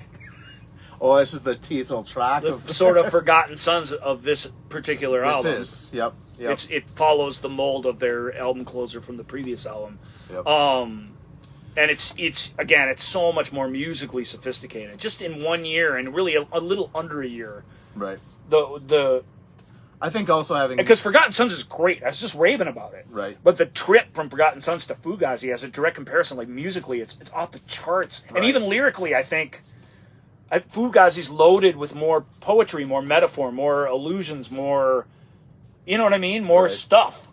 And you have a drummer who is capable of bringing it to the next level. And bringing it home, man. Because it's a big song at the end of an album, and it's a big ending. Yep. And then the B-side... Cinderella's Search, right? One of my favorite ever Fish era Marillion songs, which didn't make the album. They kind of screwed the pooch having it on here, because they have the extended single version on here. Yeah, right? But it's a little trivia for you. Okay. It's the extended single version, but all the single version is a single edit. It's an edit. Oh, okay. So there's no different mix. There's no different version. It's just a version that doesn't fade out. It goes all the way to the end. That's it? That's what people were bitching and moaning about. They wanted the single version? Yeah. There's a singles box out there. Buy it. I know. Yeah. So Cinderella Search is... If you're only going to put one version of Cinderella Search on here, and I've been critical of these book sets. Right. But if you're only going to put one version on it, it has to be the unedited version. Right. And if they'd have called it the unedited version, which is what it is, right, and you'd have no complaints. Right. Yeah. They should have done that. Yes. But the Cinderella Search, if I Nobody's clamoring for the 4-minute fade-out version of Assassin. Why would you? That version's not better. It's just the exact song, except it just ends a lot sooner. Right. If you were going to take one song off of this album and replace it with Cinderella Search. I thought about this because I knew you would ask me this. See, we think alike. We do. Well, because that's a bit of trivia. Cinderella Search is so damn good. What would you do? And I'm like, well, can it just fit? And I don't have to take off an album. I think it does. There's only 7 tracks. I right, mean, they're longish though. Right. But where it goes on the album, if they'd have chose to put it on the album, who might have told? Where it goes is the 3rd track on the album. Oh, I was gonna say. So the first side then is like the pop side where you can live with this, and then you shove Emerald Lies to the start of the second album, and then you have the Descent into Hell. Right. But I like it better than Emerald Lies. I like it better than She Chameleon. I like it better than Incubus. I like it better than Jigsaw. I might like it better than Jigsaw too. Oh, okay. Because I like Jigsaw a lot, but that's what I would switch it with. I think that's an even swap. That's just a Yankee swap. It is, but I think it's of the two. I think the album's stronger with both of them there. Right. But at the same time, those last 4 songs. So I would have put it between Emerald Lies and She Chameleon. As for relief. Yeah, just here's a song. To me, here's a lighthearted song. Well, that's where you're flipping the album over, so that's a perfectly legit place to listen to it. Yeah. But I like your idea better. Let's have all this and then have all with that. She Chameleon or Emerald Lies. I can't. But you can't. Your side 2 would begin with Emerald Lies then, right? Because I can't take Emerald Lies because it's so well played. You mentioned the drumming and stuff. Right. You can't take that off. You can't take She Chameleon off. Let's say if we just plopped it in there and had 8 tracks. Oh, it's the 3rd song.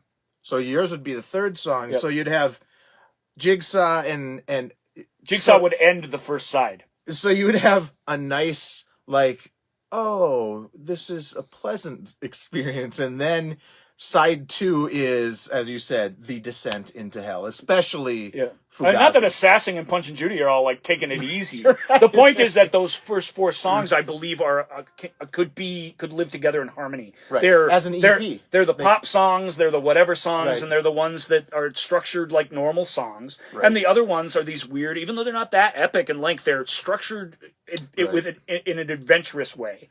Well, you kind of have the silk and steel sides.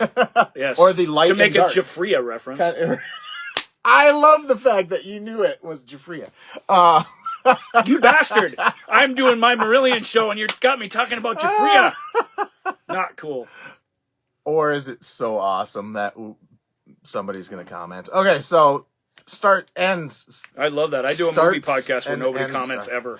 We know they're out there because the websites tell us so, but right. They don't even call to correct me, and I know I say a million things wrong on that thing. Well, here's the I've commented a few times lately.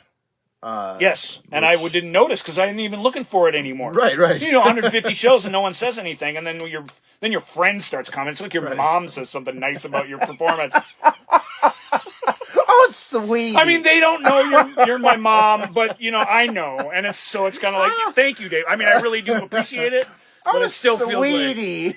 I love the Judge Dredd. Hey, stick it up for Judge Dredd too. You got the key to my heart. I love it. God, I love that movie. Why not? The only thing somebody has to love it. The only thing wrong with that movie is he took off his helmet. If he hadn't done that, it would have followed the comic books perfectly. Okay, I think that is appropriate, seeing as we're talking about a British band. Sure, I guess. So let's talk about. I'm more comfortable talking about Judge Dredd than Jafria. I'll give you that. Okay, so I don't know. He knows. I love Jafria, obviously. Do you really? Well, wouldn't I? Where are they? They're just Journey with like more keyboards. Right. And Hell yeah, I love it. So then you must love. Oh yeah, sorry. I was thinking of Vandenberg for some reason. I like Vandenberg. But yeah, Jafria. I mean, the guy came from Angel, so well, an Angel's pretty cool. Basically, Kiss without the makeup and tons of keyboards. right. I mean, that's what's not to love. Right. What? They're a little corny, but that's not. Right. It's rock and roll. Right. F it. Well, I got. Whereas Jeffrey is a little AOR, proper, self-serious, but Yeah. it's good stuff. Catchy song, good singer. Yeah. David Glenn Isley, I believe. Yep. So see, I do like Jeffrey. I know all about him. I knew they had a Silk and Steel side on their Silk and Steel album. Right. Yeah, you got me. Okay. What do we got? So we I'm have just a cheap AOR bastard. You shouldn't listen to anything I say about neo-prog from here on out. Are we halfway through the show? How much time do we have? Oh God, I didn't. I just lost track of time. We could. I'm just saying we could stop the show and then just start the show while we're sitting here again, and there'd be 2 shows. If this is too much for you guys to go, for this to be the halfway point. They'd have to just watch 2 shows. At least this way, if they stop in the middle and they come back to it, it'll pick up. Our little online production meeting. Sorry about that, but I just wanted to throw that option out there. That's why I told you guys you can stop and. Well, that's what the podcast people say. There's whatever. I'm just listening to it on my commute. I don't care when you start or stop. Right. To me, it's like this never-ending thing. Right. Yeah. Like, oh, whatever. Then we'll just do whatever we want. 4 at a time. That's what we agreed to. It is a nice fit. It really, when you look at it. It has been said. It was what legend spoke of. Yeah. Really. Okay, so we have a band that at this point really they've had some commercial success. A little bit. I mean, they were selling good albums. They had a huge loyal following. Yep. But more of an underground. But their singles weren't doing very good. Their videos weren't getting played. I mean, they weren't a commercial band. They were still very much an underground band with an underground personality, even though they were getting much, much more accomplished. Yep. And then they do this album. They're on a big label. They've been on a big label the whole time. Right. EMI. And the biggest label, really, in England. Was it? Well, Parlophone, I don't know. Had they all joined by then? It's hard to track those things. Yeah. They're probably owned by Sony by now. Aren't they? Or would it be the other way around? I don't know. Parlophone. EMI start making TVs. We got to get on to Misplaced Childhood. I know. Childhood? So we get Misplaced Childhood, which is the... Recorded with Chris Kimsey, world-class producer. Sorry, we didn't even say who produced Fugazi. Another Nick, I believe. Nick Davis? Where's the production? Nick Tauber again. Oh, so Nick twice in a row. Hey, Nick. He got a lot better between albums, too. Yeah. It really was Mick Pointer dragging him down.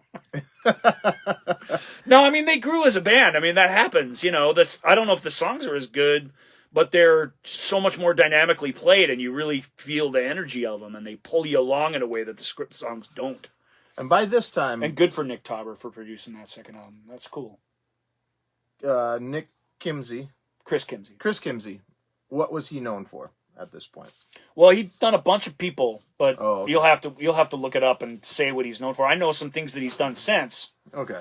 You guys can look that shit. Kimsey and Fish get along really, really well, and both versions of Fish solo and Marillion without Fish have worked with him again in the future. So he's a popular guy with the band, but he's a world-class producer and he costs money. And so when they could handle that stuff themselves, they sort of didn't come back to him. But he makes a difference on this. He sequestered them, and whenever you sequester a band, right? That creatively that was a very wise decision. Interpersonally, it was probably a terrible one, right?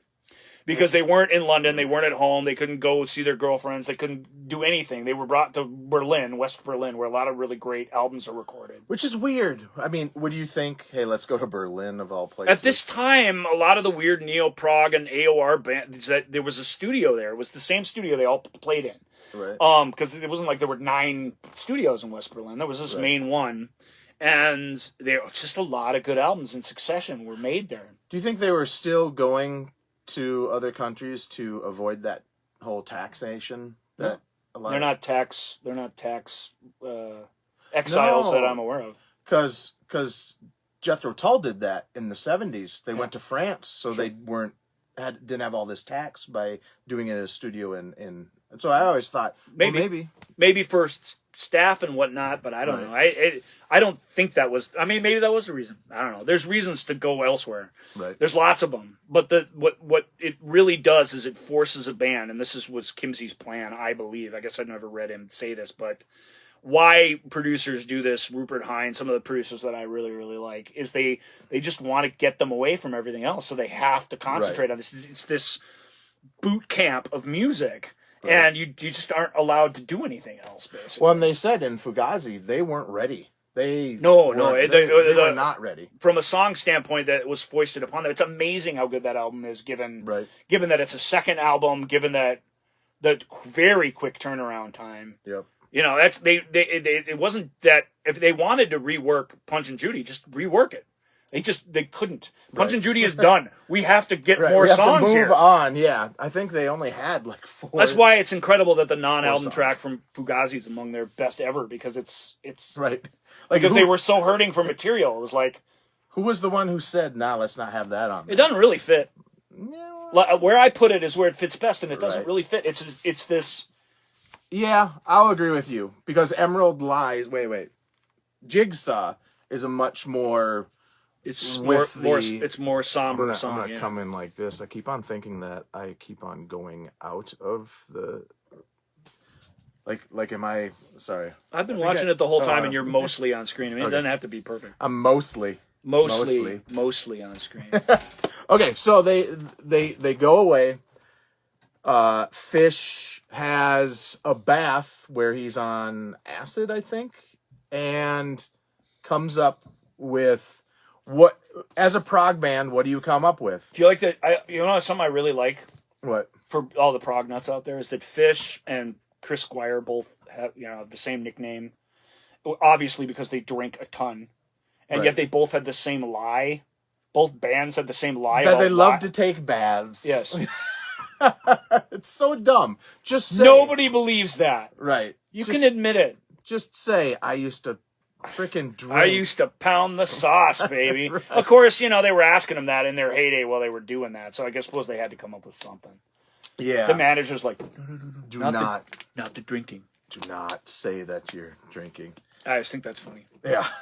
So Derek William Dick. I mean, we might as well say his real name too. That's Fish. That's Fish. So it's a good place to talk, because this is a journey back into Derek's youth and his first love and all those things that were in the script title track. Right. It's basically, this album really gets in and examines. Yeah. And you know what I love about this album is how dark it goes, and the more depressing, for lack of a better word, sections are my favorite sections. Like what's it called? Like the Bittersweet. And like Lords of the Backstage. He's getting so good at metaphor now. Yep. And there are so many, like Bittersweet has like 5 different sections in it or something like that. So this is basically taking that whole idea that they had with, say, Supper's Ready, and making a concept album, but actually a real concept, kind of. Whereas most concept albums before this were kind of vague at best as a concept album, like close to the. Well, that's not even a concept album, but it isn't. But The Wall, that's like not The vague. Wall. No, but Wall came at. When it comes to concept albums, gang, the vaguer the better, pretty much. The reason this works, even though it's, I agree with you, its specificity is really, really acute. Right. The reason it works is because it's personal. It's deeply personal. It is about him. It's primarily about him and this girl that he was truly head over heels in love with, and it's him emotionally engineering their falling out, what they meant to each other. The innocence the album starts with is gorgeous and amazing, like nothing we've heard from them. And then we go through some really, really terrible times, and then we heal from it. I mean, that's really what the album is. And which, honestly, it's not all about her, but she really is the peg that he keeps coming back to. It's about him as his youth, and it's him sorting out all kinds of stuff that he's worked up about. But it's all personal. You almost can't call it a concept album, because it's a guy writing about himself, and what is music after all? It's kind of like High Fidelity. Yeah. No, I mean, really, I get what you're saying. Yeah. Like, those guys in High Fidelity wouldn't like it, but that's not important. What did I do? What did I do wrong? Kind of thing. Yeah. And it ends. And why am I the way I am? And how can I find my way, can I make my peace with that? And it ends really positive, and it always irritates me that it ends. Yeah, so we'll talk positive. about the ending. Let's start at the beginning. So let's start at the beginning. Pseudo silk kimono. Just to say that is so awesome. And then to sing. Yeah, it's very pretentious. Well, you've been watching, right? Marillion is super pretentious. Right. Even though they started writing love songs, they never stopped being pretentious. They embraced the pretension. Why not? Right. I wonder if anybody said, wait, so you're going to say on the first line of this album, huddled in the safety of a pseudo silk kimono. Are you sure you want to do it like yes? And I remember the first time I listened to this. The marimbas on the keys and that low droning bass. Oh God, we're gonna get to that. Ooh, yeah, we will. Okay, so we're gonna argue a bit about the low droning bass. That's gonna happen. It is. So the beautiful thing with this is it starts out. He's in a safe space, and he's going to tell you everything that's going on with him. That's really what he's saying. Yeah, and it starts out so mellow. Yeah. So much different than the last album. Yes. Somewhat similar to the first album. Yep, a little bit. But do we have a Market Square Heroes garden party? Is that White Feather? Market Square Heroes, not quite. What are you thinking is? Well, Incubus is a Market Square Heroes garden party. No, I know, but on this album we don't have one. No, I don't. Yeah, they kind of break. Oh, if it's anything, it's the start of side 2. But let's do it in order. Right, Don't get ahead of yourself. Sorry. Okay, so we have Pseudo Silk Kimono, which is very mellow, very atmospheric. No drums that I can remember. No, I mean, no. Great bass playing. Yes.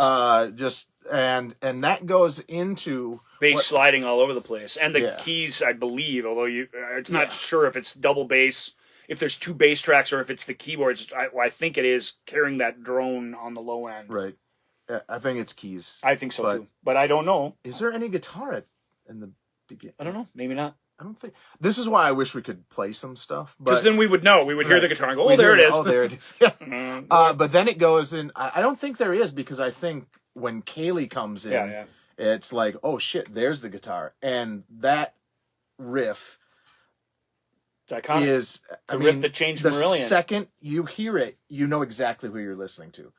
And even when I first heard the second song on Misplaced Childhood, Kaylee. Did you hear it outside of the whole album? No. Well, no. Okay. I heard it, but the first time I heard it, I thought it was I was listening to Marillion, and I already liked them. Right. And I knew this was supposed to be their best album or something. So I mean, that was my take on it when I was listening to it. What was your first album that you heard from them? My first album that I heard from them, Holidays in Eden. Oh wow! Yeah, we'll talk about that. Wow.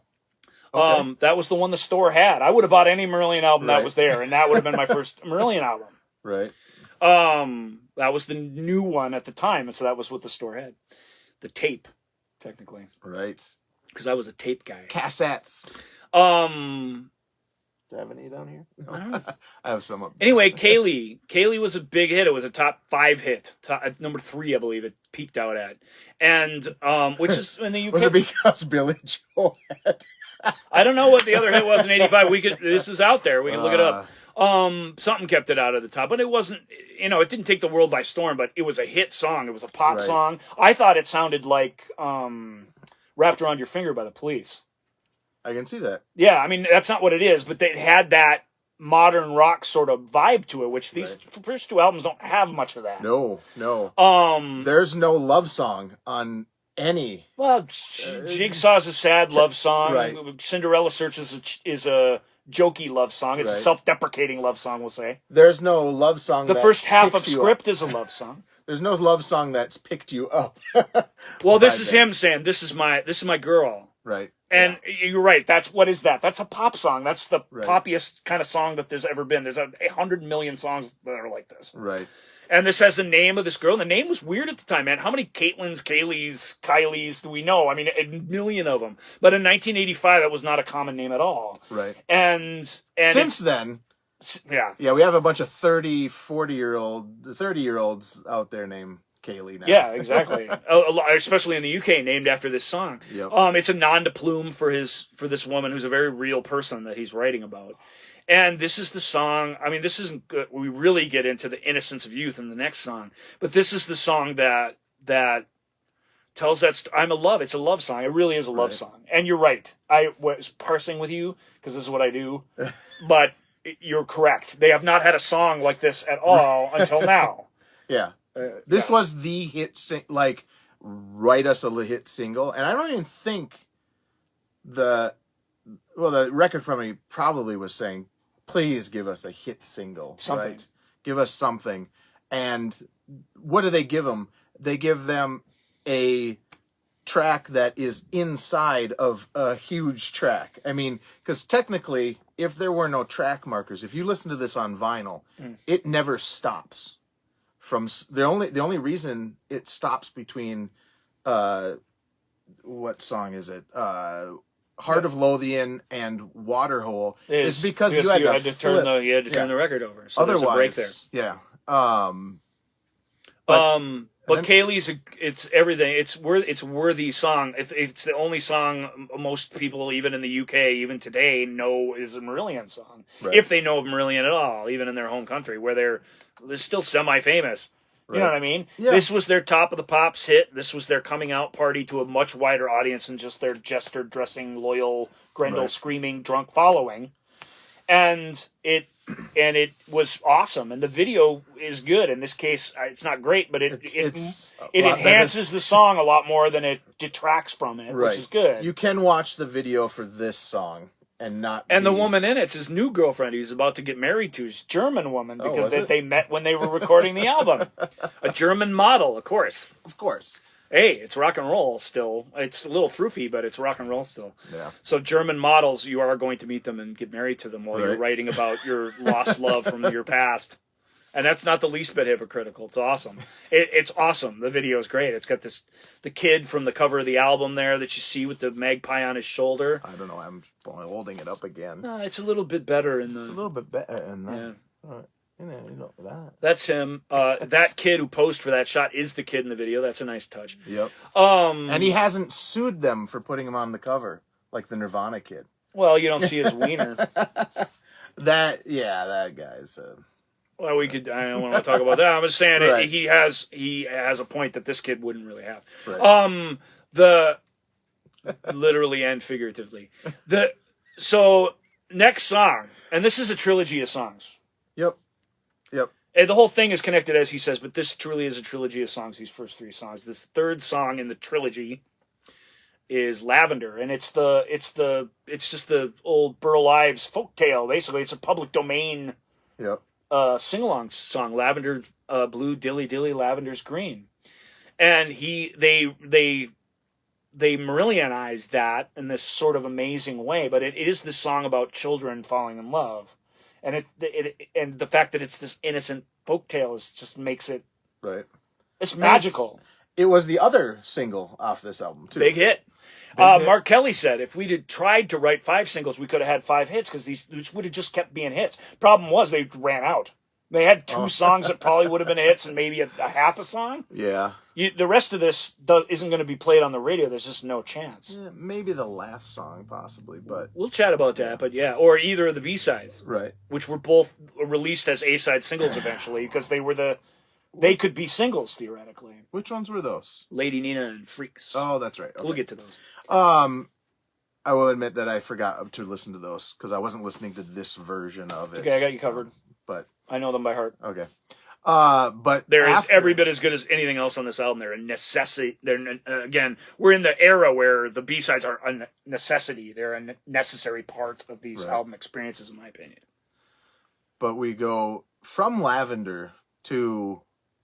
Then it goes always walking in the park, always dreaming of a spark from you. Yeah, but then it goes super dark.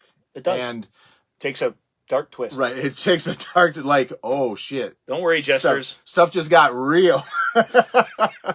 But it also has some of the coolest cymbal work on just Ian's playing on that and just the it echoes the marimbas at the beginning of it echoes the same sound a little diddly. It's so good. Yeah, it's so Bittersweet's about and what's great about Bittersweet because it's not Grendel. There's not a theme to it. It's a bunch of song fragments that they put together to make a whole, and the whole is bigger than the sum of its parts. Yep. And they even pull off a masterstroke, which in the penultimate movement, they bring back Lavender, where the lyrics are much more serious and more adult, let's just say. I mean, they're not serious, but more adult. And that anthem melodically is this huge moment. It's this culmination of this suite of little pieces. Well, and then, so the whole thing, what do we have here? They do that live that way. Have you ever seen that? When they play Lavender live, both bands do this. I don't know who started it. I think Fish started it, but I'm not sure. But when they play Lavender, because Lavender's a little 2.5-minute ditty, they had to extend it for the single. They always joke. The only single where they didn't have to cut half of it off. They actually asked us to make it longer. Right. When they do it live, they play Lavender proper, basically the single version, and then as the guitar solo's going on, instead of fading out the end, they bring in the Bittersweet version of it, the Blue Angel part, and they end with that. I can hear your heart, I can hear your heart. Oh, right. Yep. Lyrically, it doesn't fit, it doesn't connect, but it doesn't matter because musically, it's glorious. Right. It's glorious. And so... And, can I do one more? Yes, go ahead. When the only time I know of that Fish and his replacement have appeared on stage together, the song they were singing was Lavender. It was at a Fish gig. Okay. And the new lead singer that's when he came out on stage, like, ladies and gentlemen, Mr. Elton John, except it was Steve. And he brings him out on stage, and he's the guy who sang the Bittersweet part of it. And then they traded off at the end. Nice. Very, very cool. There's no recording of it I'm aware of, but boy, I would like to So there's not a video at all? I don't think so. Oh. Well, but there were a lot of witnesses. I remember writing on the internet. Now we got a lot of we got a tease going on. There's probably I don't know, Fish. There's a soundboard recording of every album since he left, but I don't know. I don't know if he does that as a solo artist or not. So I was gonna say, so Bittersweet is 5 different sections. Yep. Brief Encounter. Brief Encounter, which is really a very depressing spot. Yeah. But I think Lost Weekend, where he starts singing "A Train Sleeps in the Siding." Yeah. That's great. Yes. Blue Angel. Yep. Sky Was Bible Black and Leon. We met the band. It kind of picks up from there. It's like I said, Lavender starts over with Blue Angel. Yeah, and oh god, Misplaced Rendezvous is. Whoa. Well, shoot. I forgot about Windswept Thumb. I always thought a Windswept Thumb wasn't part of the suite. It was the intro to Heart of Lothian. Yeah, so did I. But when they play Heart of Lothian live, they always start with Windswept Thumb, so I forget that's... I love the lyrics that's in minutia, those 2 seconds. There's 2 parts. Those 3 parts. Lost Weekend, Misplaced Rendezvous, and Windswept Thumb. Those are my favorite lyrics, I think, on this whole album. They're really good. Windswept Thumb is stunning. Yeah, it's... And I'm kind of speechless. And Misplaced Rendezvous is really, really great too. It's amazing. And then when we normally end a side with a piece of typically a kind of downer or more quiet piece, I guess Emerald Lies is pretty upbeat, but we get into a real anthem, a real Edinburgh, right? Son of Edinburgh, Scottish anthem, basically. Would you say Heart of Lothian, which is what we're talking about, right? Yep. Which is also 2 second. It has kind Wide Boys and Curtain Call. Yeah, but it's... Would you say this is kind of the... Oh, no, you're thinking the next song is the Garden The next Party 2 kind of together a little bit. Right. But even them, there really isn't a proper one on this album. Right, yeah. See, and there isn't a Whittly song on this album. I would think White Feather, which is the closer. Yeah, maybe, but we'll get to White Feather. Right. He won't let me talk about it. Well, I just don't want to skip the White Feather. No. Right in the heart of the beast. Either, because it's my least favorite part of the whole album. Most people's. And not because it's crap, but it doesn't fit. Heart of Lothian's amazing. It's amazing live. And matter of fact, they did this for a while where they skipped Pseudo Silk Kimono, so they skipped the quiet intro, but they would start with Kaylee, the hit, and the Kaylee, Lavender, Heart of Lothian. That was the big ending. It was a encore for many of their shows. Those 3 songs were the singles from this album. They're the 3 anthemic songs. I think the second side is much. There's pieces there that could have been something, but it's much more. None of these are really songs. It's a lot like the B-side to Fugazi. Right. It's not like that, but because it's really a repeat of the first side. It mirrors it, which is interesting. What mirrors it? Mirrors it. It starts out with 2 songs that are their own kind of thing, but that are connected. Then it goes into a big long suite. Then it ends with an anthem. Right. You know what I mean? They're mirror images of each other, the 2 sides. Okay. I don't know. That's not important. Heart of Lothian's great. It's got a great big chorus. Yep. Has kind of a positive kind of... Well, he's proud. Well, it says that there's a pride to it, even though it's still winsome and whatever. Well, and then what does he say? We were wide boys. But then the man from the magazine. So he's also starting to tell you, okay, we have this fame, we have this fortune, but here's the kind of crap side of it. You know, I'm doing this stuff that I don't want to do. Right. But amazing lyrics, amazing way of kind of setting up the scene. I mean, yes.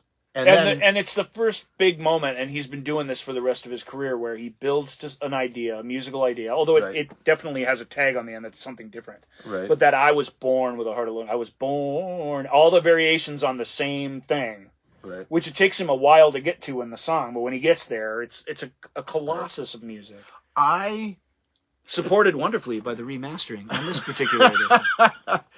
So when he was talking about the low bass, I have the original version on CD that I've started listening to more, because this one, especially in my car, the bass gets very overwhelming, because as we said before, well, especially in this moment, I listened to it with this in mind, because you talked about it, and I'm like, right. I knew what you were talking about, right? But I really was like, I got to really listen to see if I really do like this, or I'm being an idiot, right? But you didn't go back to the original CD to compare it. No, but I've listened to that CD 100 times. Like, right. I know what I like about this version. Right. You were saying it's too much keyboards and the bass is ridiculously overwhelming. No, I never said it was too much. Well, I said they're amped up. All the low end is so amped up that the high end, which is the keys, which is what you're complaining about. They're both, you're taking a vinyl waveform which is what that original CD was made of, with its dynamic limitations. Right. And it is pleasant to look at. It's not a bad sounding CD, the original Capitol America. No. I think it sounds great. It sounds pretty good. You get a lot of detail in it, which from those days, usually it's a muffled mess. But that dynamicism that's in this is missed. And it's not like the whole album has it has a couple moments. No. But this moment, I was born with a heart of Lothian, the bass is, it doesn't distort because it's not that kind of bass, but you feel it. It almost sounds like bass pedals. Yes. And you feel it, and it is overwhelming, but that's what I like about it. It's the first time I listened to that song where I'm like, wow, I'm feeling this. Right. You know what I mean? You cannot make that earlier CD do that. You can dial this back. Yeah, you can. Yeah, you can. You cannot make that earlier CD rumble like that in your soul, and you just can't. But I don't necessarily need it to be that basic. Well, I don't need the whole album to be. I'll give you that. You really don't. Right. This is a deliberate moment in one song, and it's only part of the song where they really do that. Right. This is not a remix. It's a remaster. That's already. I know. But at this point, it seems like they were doing the whole, here's a wall of not brick walled, really. No, but I know what you're saying. Where you really do boost the low end. You do everything in the mastering to boost the low end and the tinny high end, so that you get this. Right. What we basically do in our car. We turn the treble up, we turn the bass up as much as we can handle either of them. I zero out everything basically. I just put everything flat, and it still. I had to go -3 on the bass. It's overwhelming, but it's only one moment in the album. The whole mastering is not like that. That wasn't the approach to mastering this album. That moment is thunderous. You feel it. If I was listening down here, I am totally fine with it. In my car, see, I think in your car is where that shit really works. In my earphones, in my cheap earbuds, on my iPod at 256 kps. You know what I mean? That's where I'm thankful for it, because that sort of digital mastering sounds great, I think, in those settings. Whereas in here, I think you can get away with whatever version you want to play. Because in here, you can really make whatever it is sound good. I will say this, though. If listening to there's a this couple other version- moments in these masters too where that happens. A big one coming up, but I love it in there because I just I don't know. I get what you're saying. I can't disagree with you. I think it's just subjective. It's funny that I don't just like it. I love it. You love it, and yes. you're like, oh, it's killing it. I just looked at. So my friend Dave sends me the Peter Cetera box set that's coming out, and I had to go back to find this because I needed to quote you perfectly to Barb. And when I gave you that information, you messaged back saying, I don't like AOR, Peter Cetera, AOR. Light rock. Light rock. I don't do it. I don't like it. Ironically. I love it with my whole heart. Yes. And I thought that was the greatest thing because my friend was trying to discourage me from getting that Peter Cetera box set, which I still haven't gotten, but knowing his first album is on You'll there, like the mastering on there. It's very, even for Cherry Pop, it's very subtle. Right. And well, they always do a good version. They always do, but they do make the most of their compression on a lot of their releases. And this one it's all still there. Right. It's been tweaked and it sounds great. But they're no rock candy. Exactly. Right. Well, not even close. No. So even when their waveforms look the same, there's limiters, there's things that Cherry Pop does that rock candy just doesn't bother with. Rock candy doesn't care if your shit distorts. No. And that's just rude. That's criminal. Right. It's okay, so we got to the end of side one. If you're listening to this on vinyl, you're at the end of side one. Yeah. And if you don't like this album by this time, just give it up. But you're really missing out because probably, I know I said those sections were my favorite, but Espresso Bongo, what is it? Watering Hole? Watering Hole, Espresso Bongo, it's both. Yeah. And Lords of the Backstage, which I think you can't have one without the other. Right. I think they're not the same song, but they're a pair that is linked to me. There's a thing on the next album where I think you cannot have one without the other. But they skip the first section every time. Or a lot of the time. Well, we'll talk about that. It irritates me.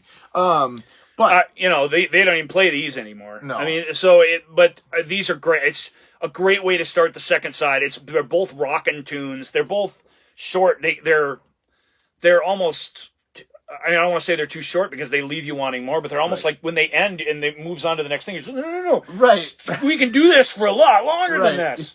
Yeah. I don't want Tales from the Topographic Oceans, but this song could be 5 minutes long. It doesn't need to be over right now.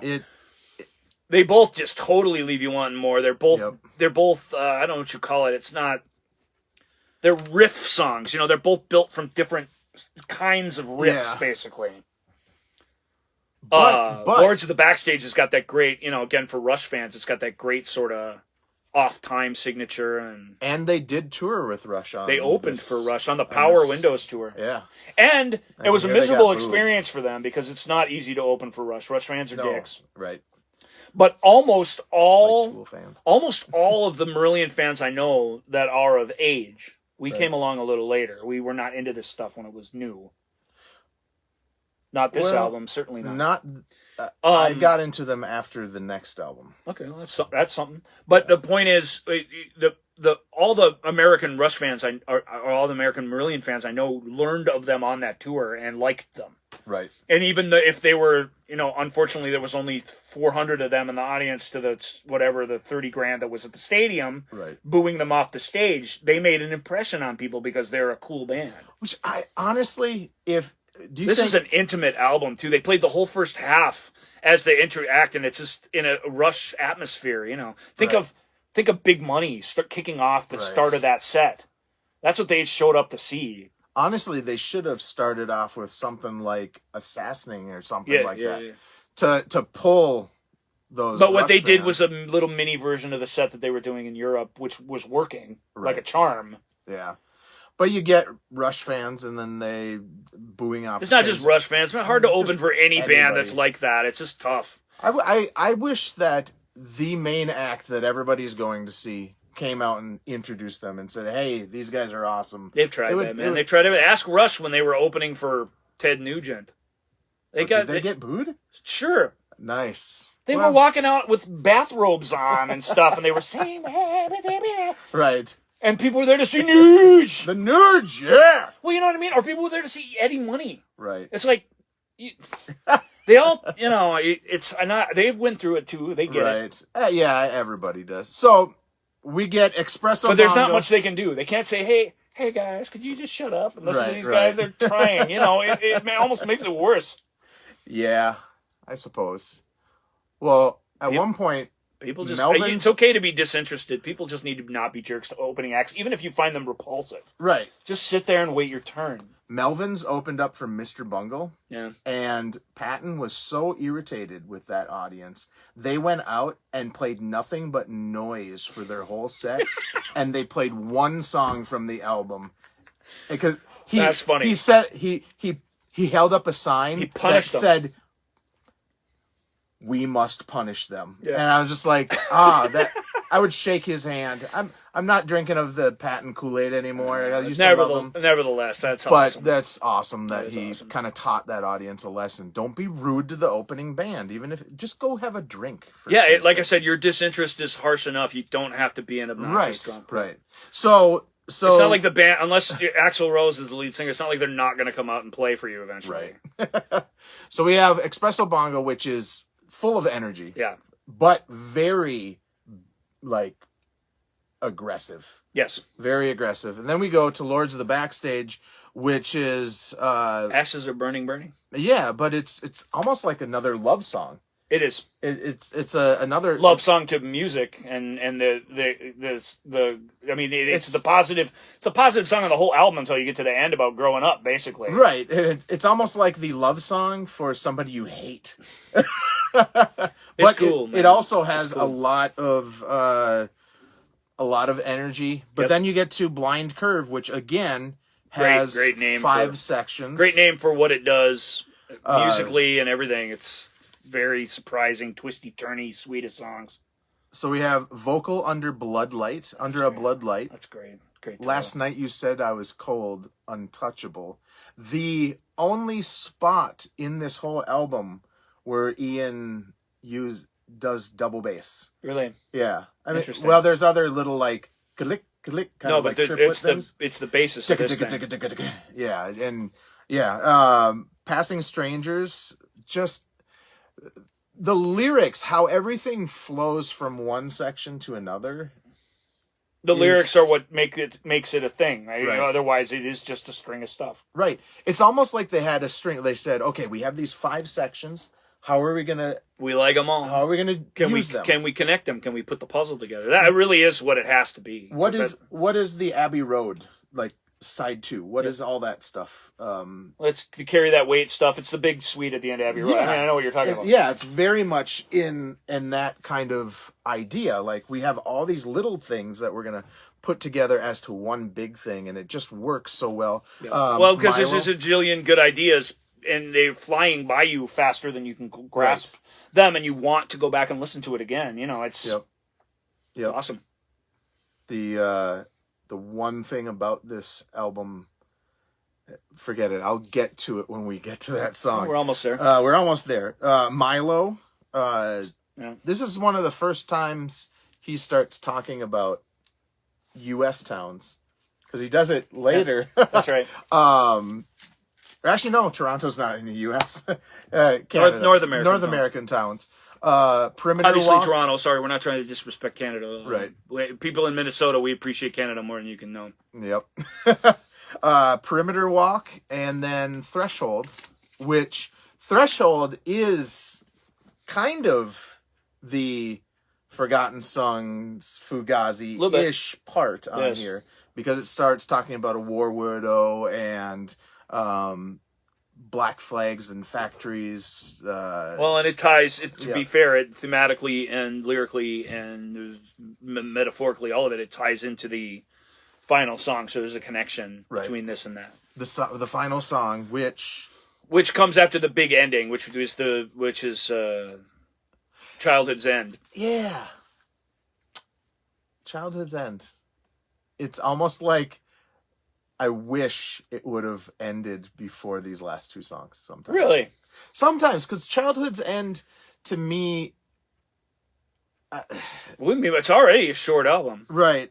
I mean, that's why White Feather is there for sure. But Childhood's End is the culmination of it. It's and even if it feels a little forced, and it does, it really is Fish probably not coming. It's like wishful thinking on his part that this is where he has arrived. Right. It is a happy ending, truly, in that he's at peace with himself, and I mean, that's what the whole thing's about. Yeah. There's still a childhood, like I still have this alive in me. This all still mattered. You know what I mean? That's kind of the message of the thing. I wonder if I would like it if I just cut it off at that end, at Childhood's End, without White Feather. Like, musically, it would be very unsatisfying, but lyrically, you don't need White Feather at all, which is the downfall of it. White Feather is a grown-up song, and I dig it musically. I think it flows out of the song nice. It's too positive for me at the yeah. Positivity through negativity is even though it's a political song and it's kind of an angry lyric, it is a positive song. Right. Yeah. Right. It's almost weird. It's almost like it's fighting. It doesn't like I want to have this really positive song, but lyrically it doesn't fit, and they had nothing else in the suitcase, and it's just it's what it is. I mean, it doesn't take anything away from the album, even though everything you can say about it is correct.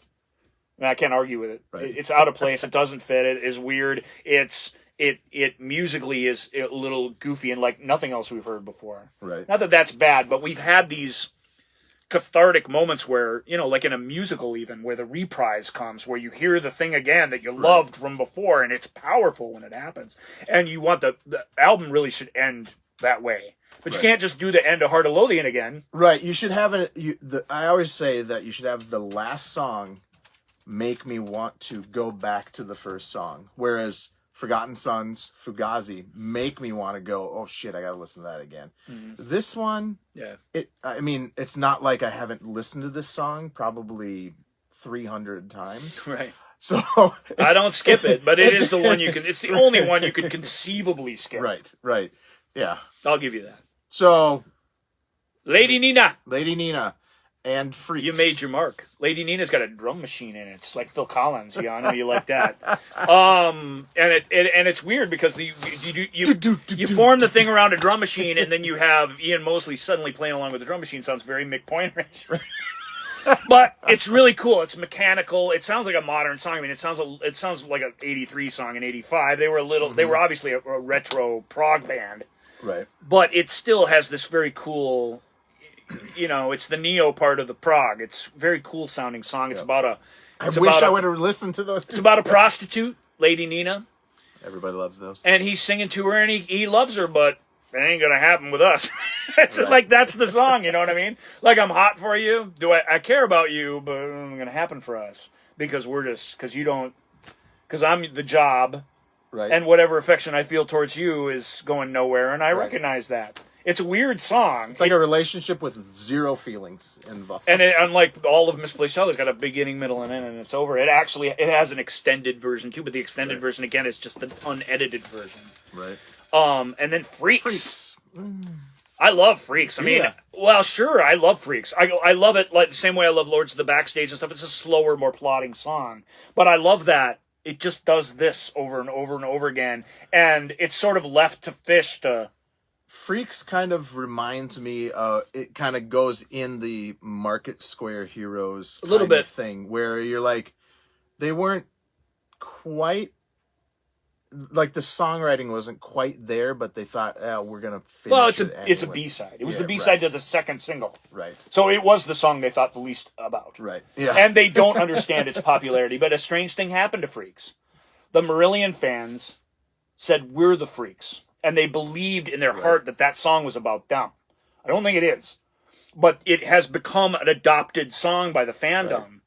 Right. Every time they go to Holland, they have to play that damn song. They still have to. They don't have to much anymore. But for a long time, they had to break out Freaks. Mark used to say, I didn't even tour with the synth that had those sounds on it. I had to bring it to Holland. It's kind of like Rush. That's what I like about it. All the best Freaks are here. all the best freaks are here. Please stop staring at me. Nice. That is awesome. I mean, it is really, a great line. It is really very, very cool. I gotta go back and listen to that. I feel like I failed this, this video. It's just the same thing over and over and over. It's 4 minutes of the exact same thing. But it's got a build to it. It's got a pretty That's clever... That's probably why it reminds me It's got of a pretty Market clever Square lyric. Heroes. It's got some big fat power chords, which I'm not used to getting from Steve. Which, right. You know, but here they're called for, and it works pretty great. So I dig that song.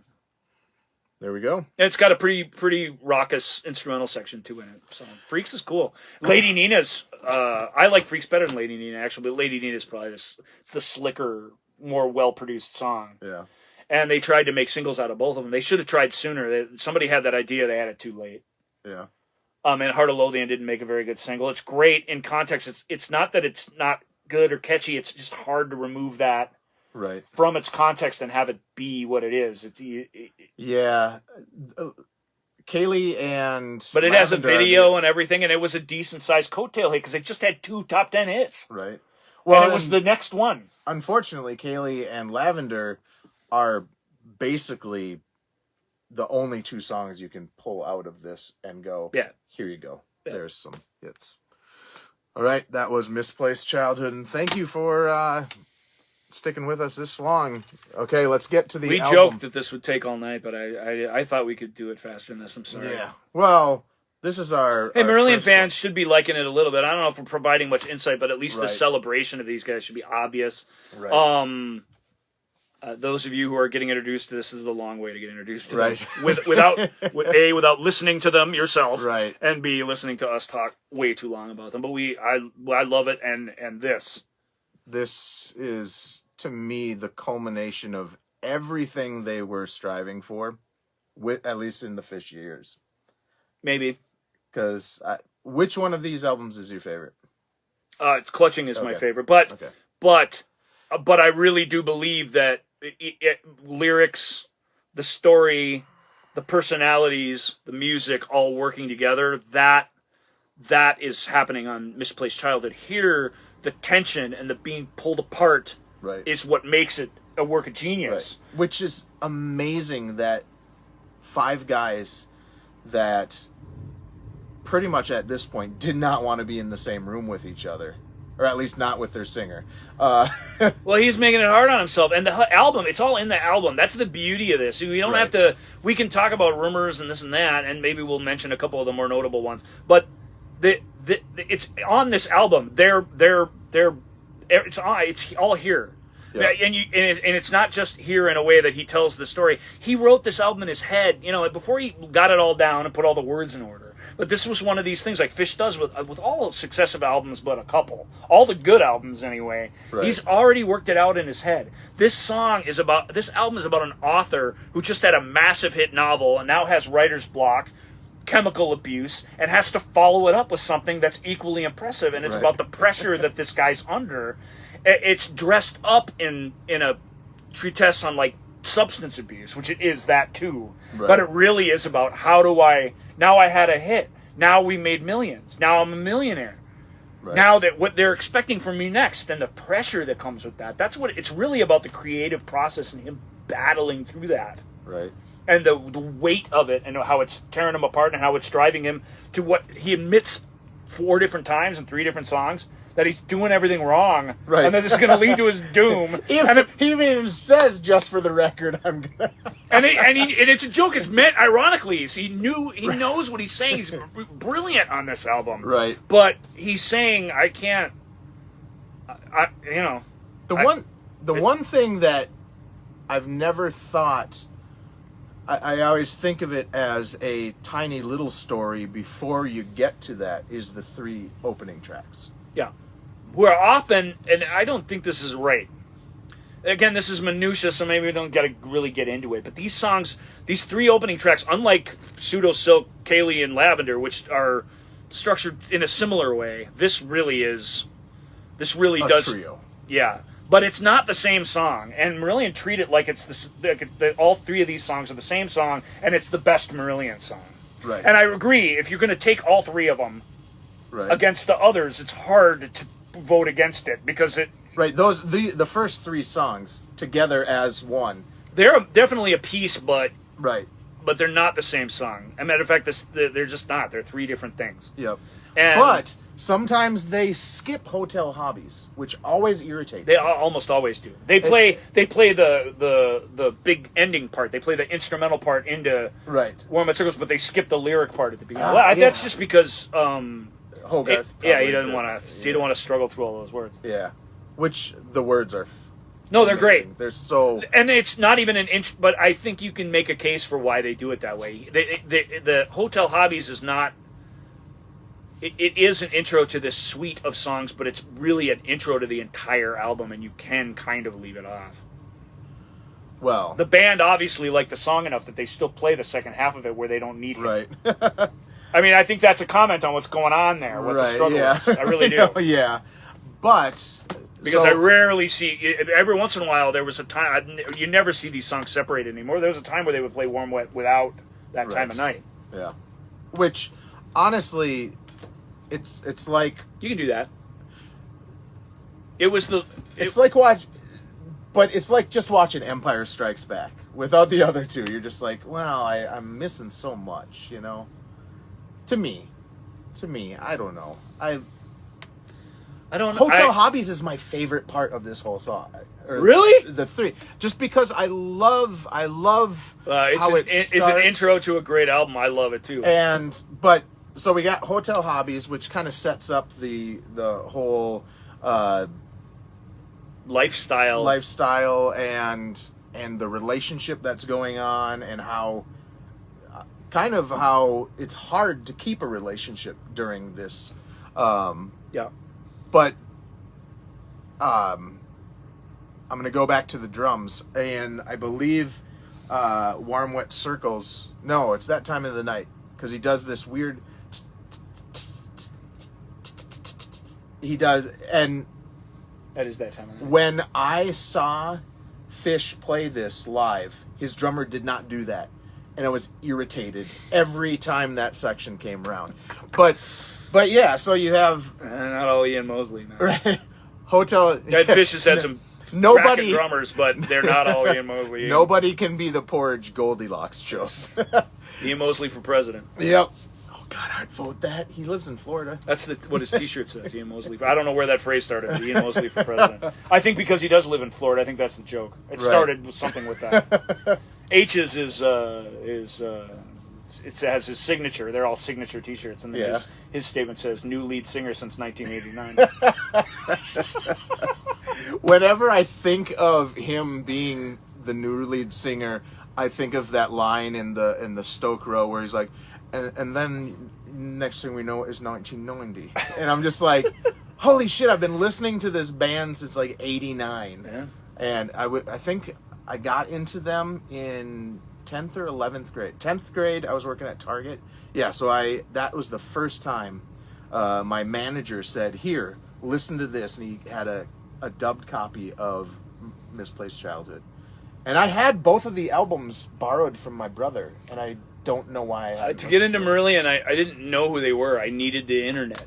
And even in 1991, the internet was primitive. It was DOS-looking text-based stuff.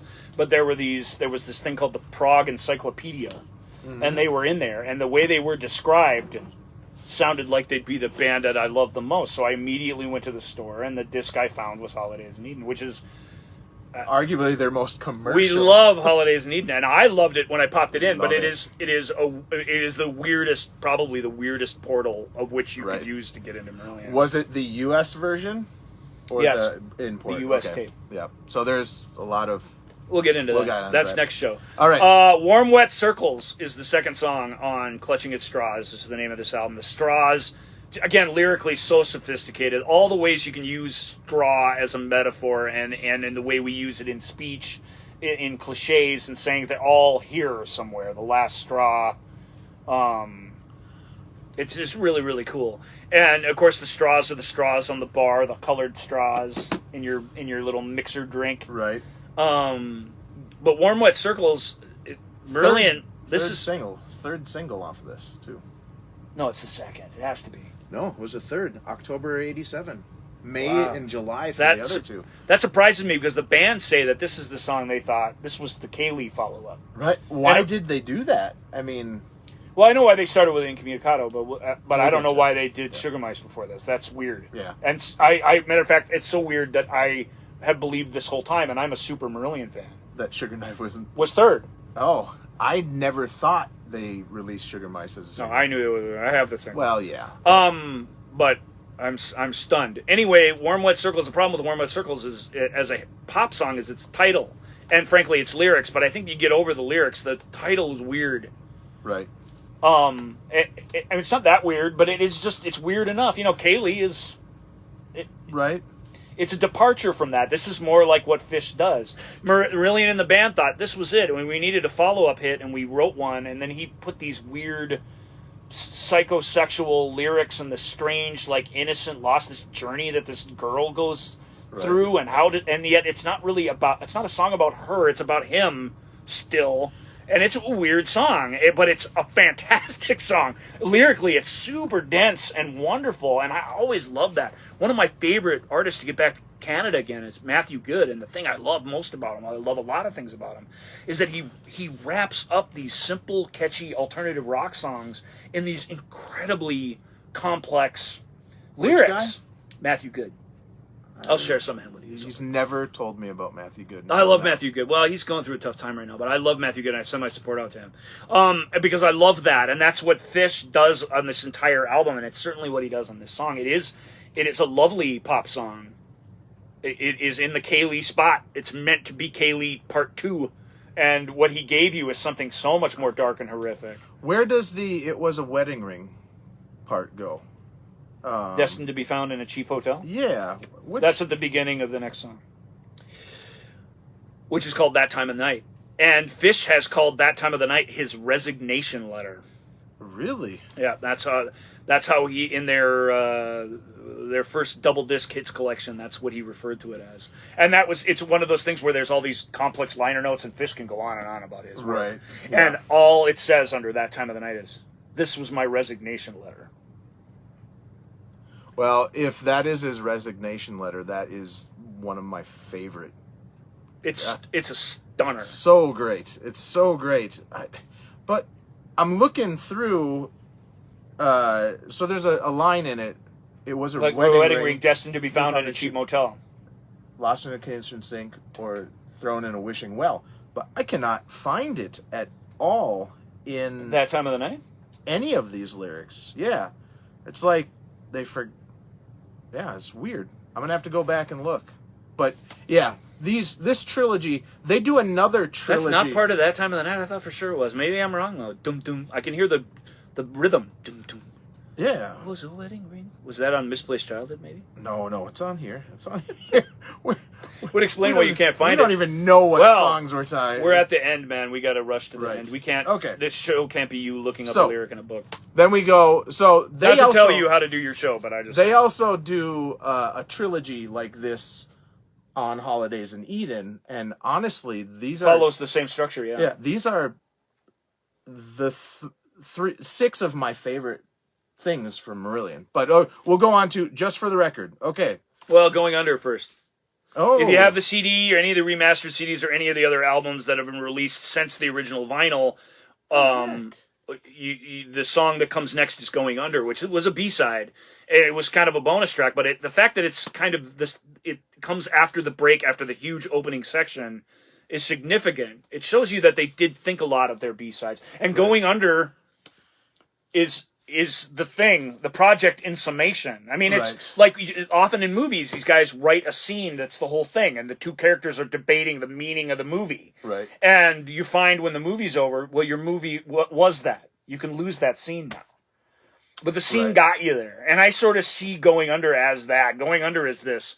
Going Under it's a miraculous song. The guitars, the echoey guitars, and no drums. No, and you really feel like you're underwater, and you feel like you're drifting downward. I mean, the music feels like what he's saying. Right. His girlfriend, in the liner notes to this one, his girlfriend says, "What did I do wrong?"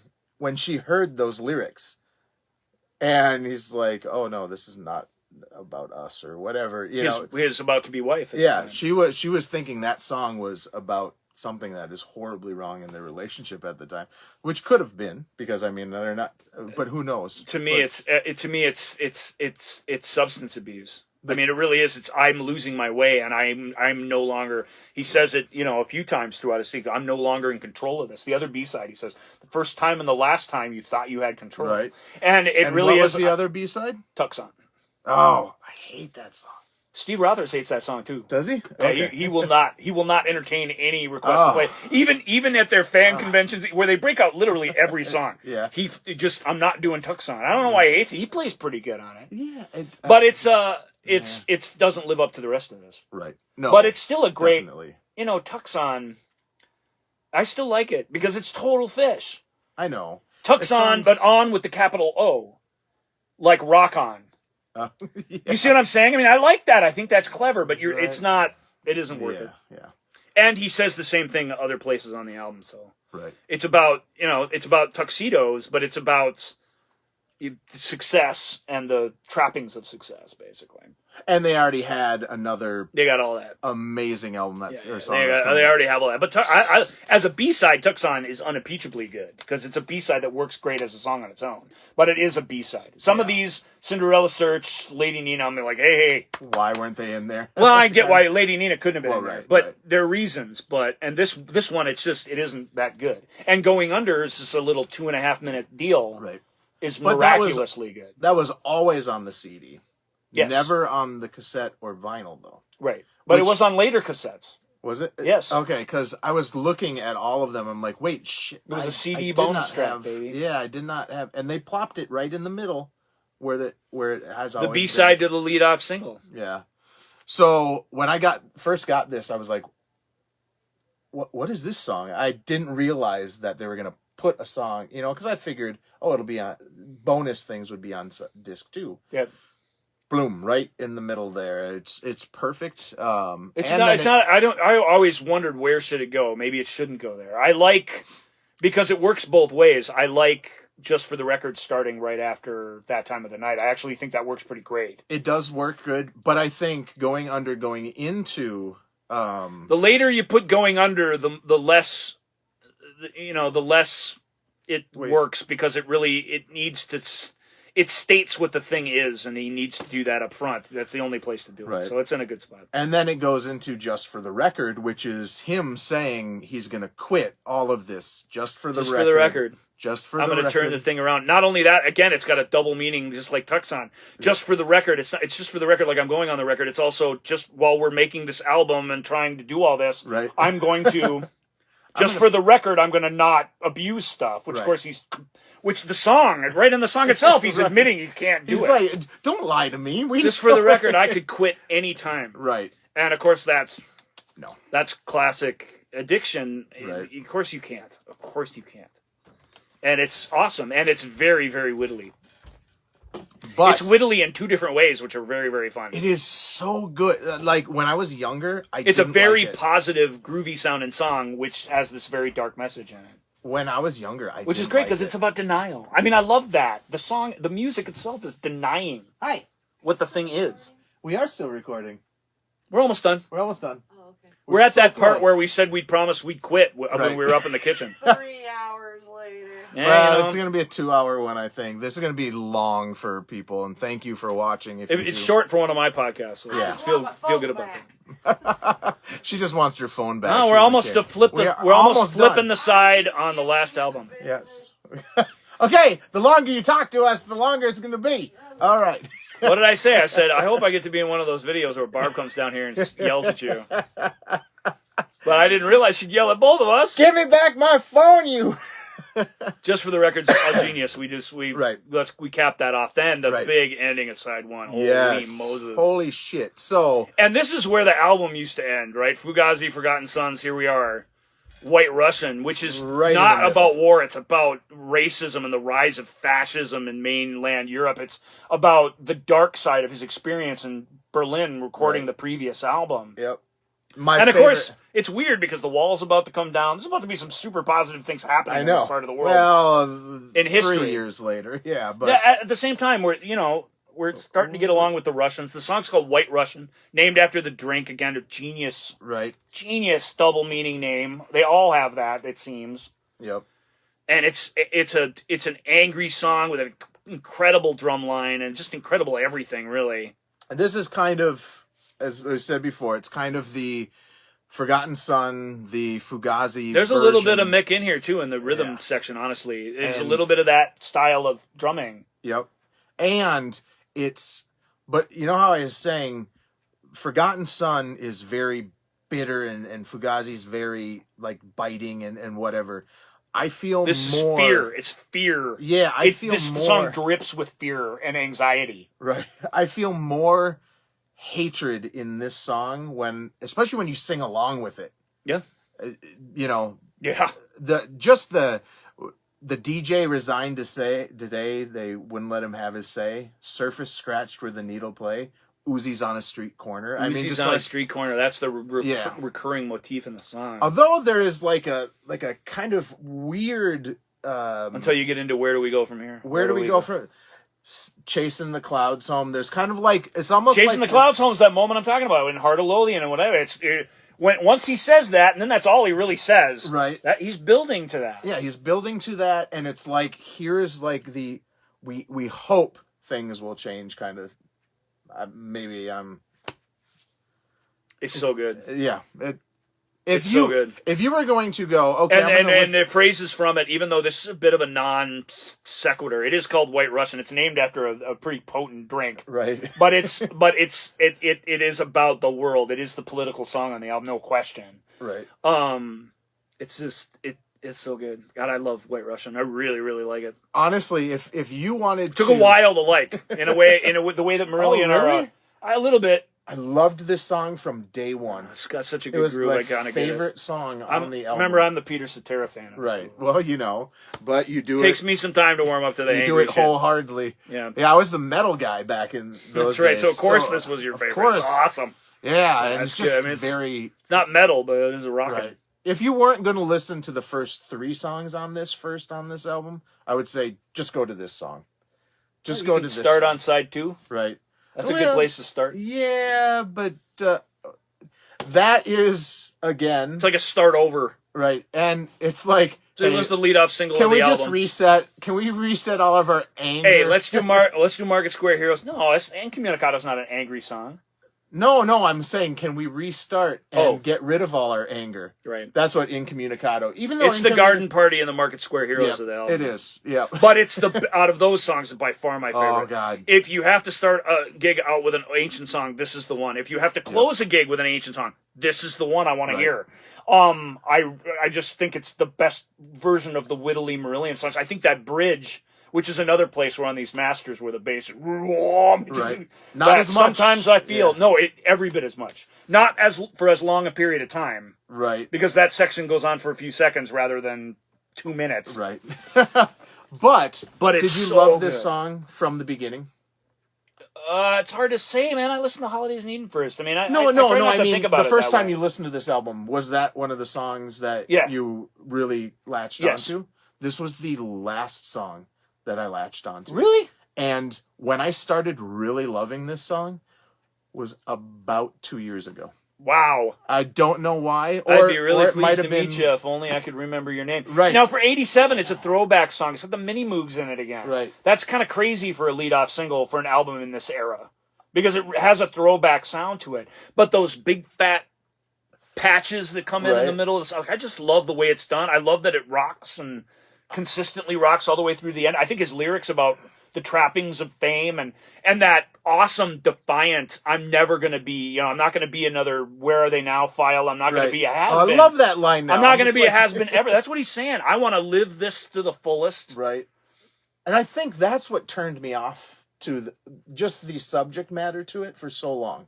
Just because I thought the lyrics were kind of cheesy and kind of they're so knowing. Now, I think he knew this is all going to happen to all of us. Well, and as you said, he had already known this was his last album. Even though they attempt to do another album together, he pretty much knew It's like that. Some part of his soul Yeah. knew, because it, like you said, he said it's his resignation letter, and it's all there. It's like when you know the relationship isn't gonna work out, but you still try. Yeah, but it's still told from the point of view of a person who the relationship is dying and it's all his fault and he knows it and can't do anything about it. It's, you know what I mean? It's not, well, you can say what you want. I mean, the manager had a rough time with them at the time, but it's not Mark Kelly's fault that Marillion broke up or that Fish left. No. I mean, he was acting crazy. He was doing crazy stuff. Yeah. They got through this tour, so he wasn't quite doing that here. But he was feeling the weight of it all. But when they got back to do that other album, They played at First Avenue for this. Being a mean dictator. I know. I have a friend who was at that show. Like 15 people were there. Right, and it was a matinee gig, and on a Saturday or Sunday afternoon. I can't remember which. Sunday, and 15 people showed up, and they were like, and they came out, and they did that thing that you always hear about this, or you see it in the movies or whatever. They did that thing where they said, fuck it. We're going to just do the show for you guys. We appreciate you coming. So there was their last date that they ever played in America with Fish. Right. And their last date on this tour. Where they, at Lorelei, they were selling out festivals. They were headlining. So, I mean, they were superstars. The album's about being a superstar. Right. But you get there and they said, hey, we're going to do it. And then some guy comes out and like whispers to him, like, they got like dance whatever that night, so they actually have to cut the gig shorter than they would normally do it. Oh, God. And they told them this while they were on stage. Wow. And my friend Isaac, who was at the show, he said that you could just see you could just see it all, just the life just drained from his eyes, the humiliation of it. Yeah. America, man, we can bring you down like nobody else. Yep. Well, let's get to the end. We're shits. Okay. Incommunicado. I think it's interesting that you say that. I mean, I'm not. How dare you? Right. But I just like, I don't know. This is the crowd pleasing song. If there's a song like that on here. Well, I've always been more of I like the depressing. It's fun. It's about it's a rock and roll band singing about rock and roll. Exactly. For the longest time I wasn't into that. And when I started listening to these guys, I was into. Well, it is a cliche, right? But he does so much with the old cliche that I just adore it. I just keep on wanting to reference that song too. Sorry. And Incommunicado. Right. What song? Cliche. Oh yeah, we'll get there someday. We'll get there eventually. After Incommunicado is Torch Song, right? Burn a Little Brighter. Yep. Great song. Torch Song, and this is another two songs I kind of. I mean, although they play Slange a lot without Torch Song, I always on the album these two like feel twins. Yeah, they do feel linked. They feel like Lords of the Backstage and Espresso Bongo. Yep. Torch Song's great. It's a creepy rolling song again with a fantastic metaphor. I still carry the torch for you. Plus the non de plume character's name is Torch. Right. Which. Did they get that before or after? It doesn't matter. He committed to that, and it's a cool idea. Right, and that's this dude. Yep, and this Torch. is the with the jester hat and his was that the jester the whole time kind of thing? But Torch Song's really really cool, roly poly song that adds a lot to the album. I think absent the album, there isn't much to it. But I like it. Slange Mahath, on the other hand, is again, we just had a big anthem, and now we have another anthem. It's a drinking anthem, right? Which is kind of his prior to his solo career, because he has the company with that. Yep. This is, I mean, if you're gonna look at how it's a toast, the Irish toast, Slange. Right? Yeah. Well, but you know how he kind of copies certain kind of themes. When H does this song live, he always says at the end. He says at the end of the first sort of section, because it doesn't really have a chorus quite. Right. He says, Slange Mahath. He actually says the title, and then at the end of that, it's wherever he is. To your health, Cumbria. Right. He just says that to the audience. I always think that's super funny. Nice. And that one, I love Slange Mahath. I love it. I saw them play this live, and I just was stunned. I was bowled over by it. Well, when I saw Fish play in 2008, he played 8 out of the 11 songs on here. Wow. Yep. I can't remember. He didn't do Going Under. He didn't do I don't Going Under wouldn't work great live. Maybe not. He didn't do Last Straw, and I don't think he did Torch Song, but he did everything else. Wow. And they didn't start, but when they started playing songs from this album, he did the 3 songs. Did he nail Take It Away, Take It Away, Take It Away? Because that's the moment I was thinking of when I said neither of them ever really get that. Really? Okay. Not never, but that's hard to do. You just sing along in your car. Yep. It is hard to do. Now I'll do it. I'll actually have to listen to... It is hard to do. And Fish... And that's on... Which song is that on? Solange Mahal. Do they play it on their live album? Take It Away. I don't know if it's on that live. They played it on that tour. But that's made up from several tours. Yeah. Okay, so then we get to... When Barb complains when we're upstairs, we can tell her we skipped the live albums, which we were Right. Sugar Mice. Oof. Wow. So, Sugar Mice was the second single, which is kind of a weird single to have out there. Well, it's a standalone song with a chorus. It's a ballad. I mean, I get it. I don't agree with it, but I do get it. And it's a stunning song. So, and sometimes the stunning song wins out, even if it's not conventional enough to be on the pop charts. Incommunicado was the first Because nothing single they were going to do was going to be conventional enough to really be on the pop charts. This is close enough. I get it. Yeah. Yeah, but it's very... Hey, it's very Cats in the Cradle almost. It is. Yeah. It's a beautiful song that should be despicable because it's a drunk who's ruined everything, feeling sorry for himself. Right. And and yet there's so much. It's done with so much empathy and stuff. Like, because the last verse, and I love Sugar Mice. I love Sugar Mice. Right. I love it. H loves it too. He loves it, which is weird. Because, but it's his kind of thing. Like, when you think about it, he gets it. He can crawl into this sky. Right. He can crawl and into sing this beautiful ballad. You know what I mean? He can crawl into this character. He cannot crawl into the assassinating character. Right.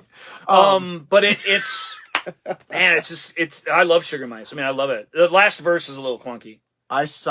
When I saw Fish, of course, he had to play this because I saw him in Milwaukee. Oh wow! Yeah. And it was fantastic. And yeah, I've never seen Marillion. I've seen Marillion twice, and they didn't play this either time. Yeah, I've never seen Marillion, but I've seen Fish solo, which is weird because that should have never happened. Was Wes with Fish when he was here on that tour? I was on the 13th Star tour, so I'm not sure. I think maybe Frank was there. That makes sense. But Frank's not the lead guitar player. He's like the rhythm. He's like the Paul Stanley who doesn't sing.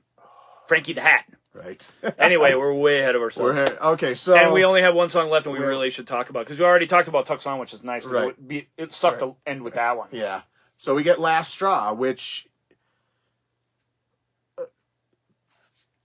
Go ahead. Sometimes I'm just speechless on these. You were saying... Just... You love it? A perfect closing song for this album.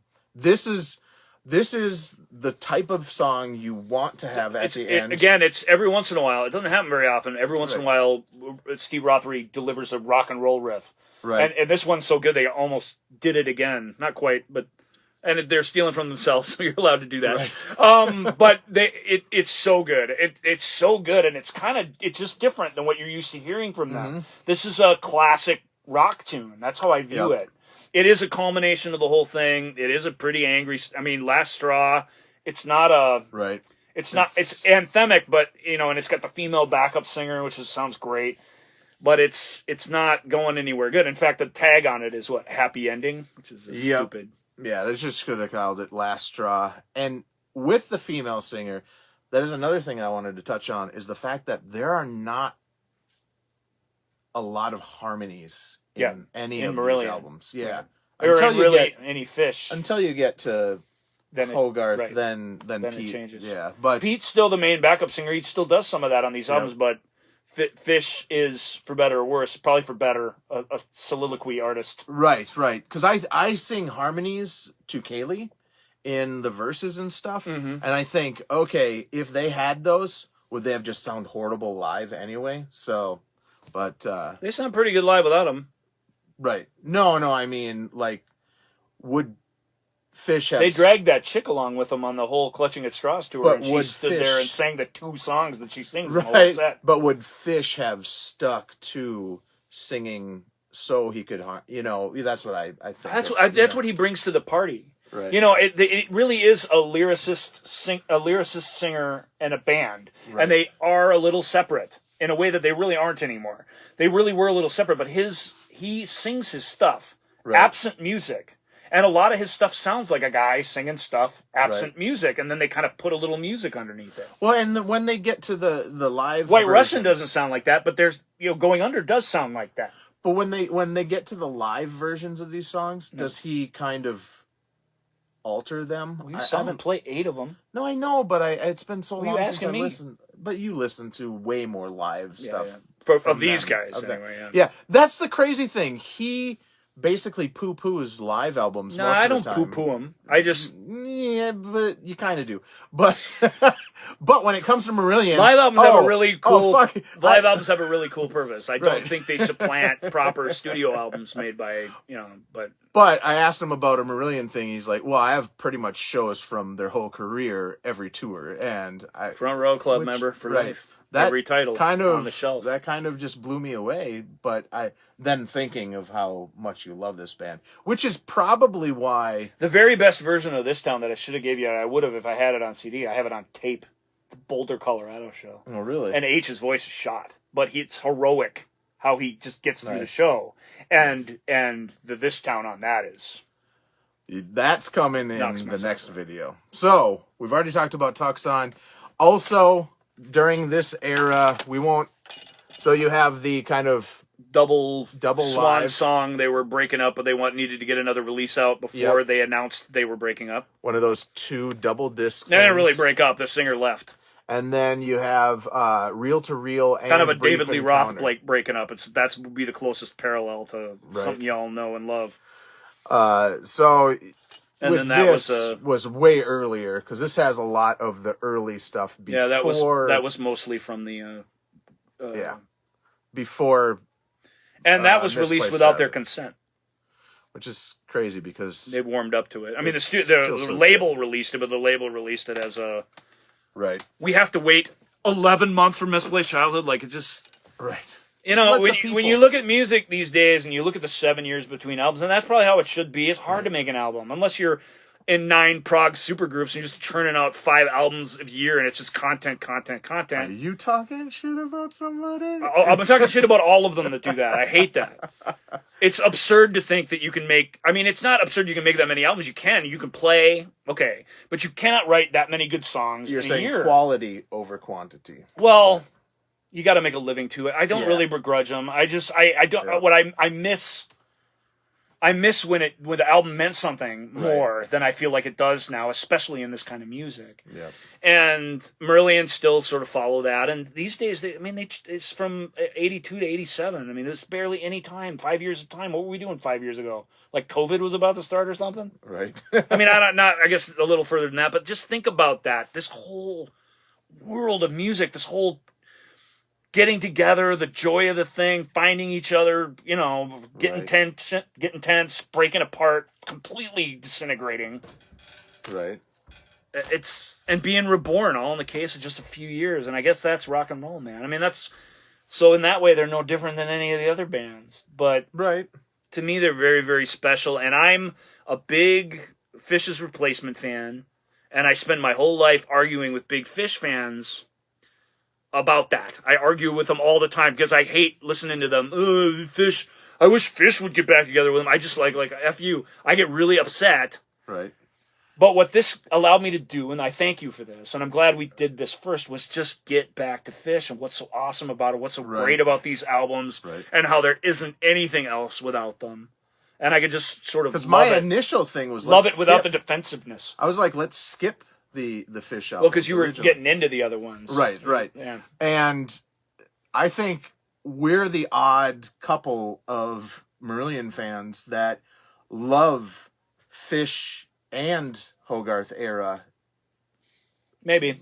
I mean, of course, maybe Hogarth is going above. I don't think we're that odd. I think they've had people along from the very beginning and they're still there. Right. But the ones that we have to talk to more than likely are the ones who casual Fish fans or just early Fish fans who dumped them at some point all have strong preferences and it's a debate and you can't talk about the band without a debate. It really is it's very, very much, it's not on the public level, but it's very much like Van Halen. It's a Hagar David Lee Roth argument, and those guys are so different, and what they bring to the music is so different that it's, in a way, they're uncomparable, and yet they're linked forever. Right. And so are these cats. But they could have changed the name, technically. Well, and Fish, if you'd given time to cool off and clean up his act a little bit, could have came back.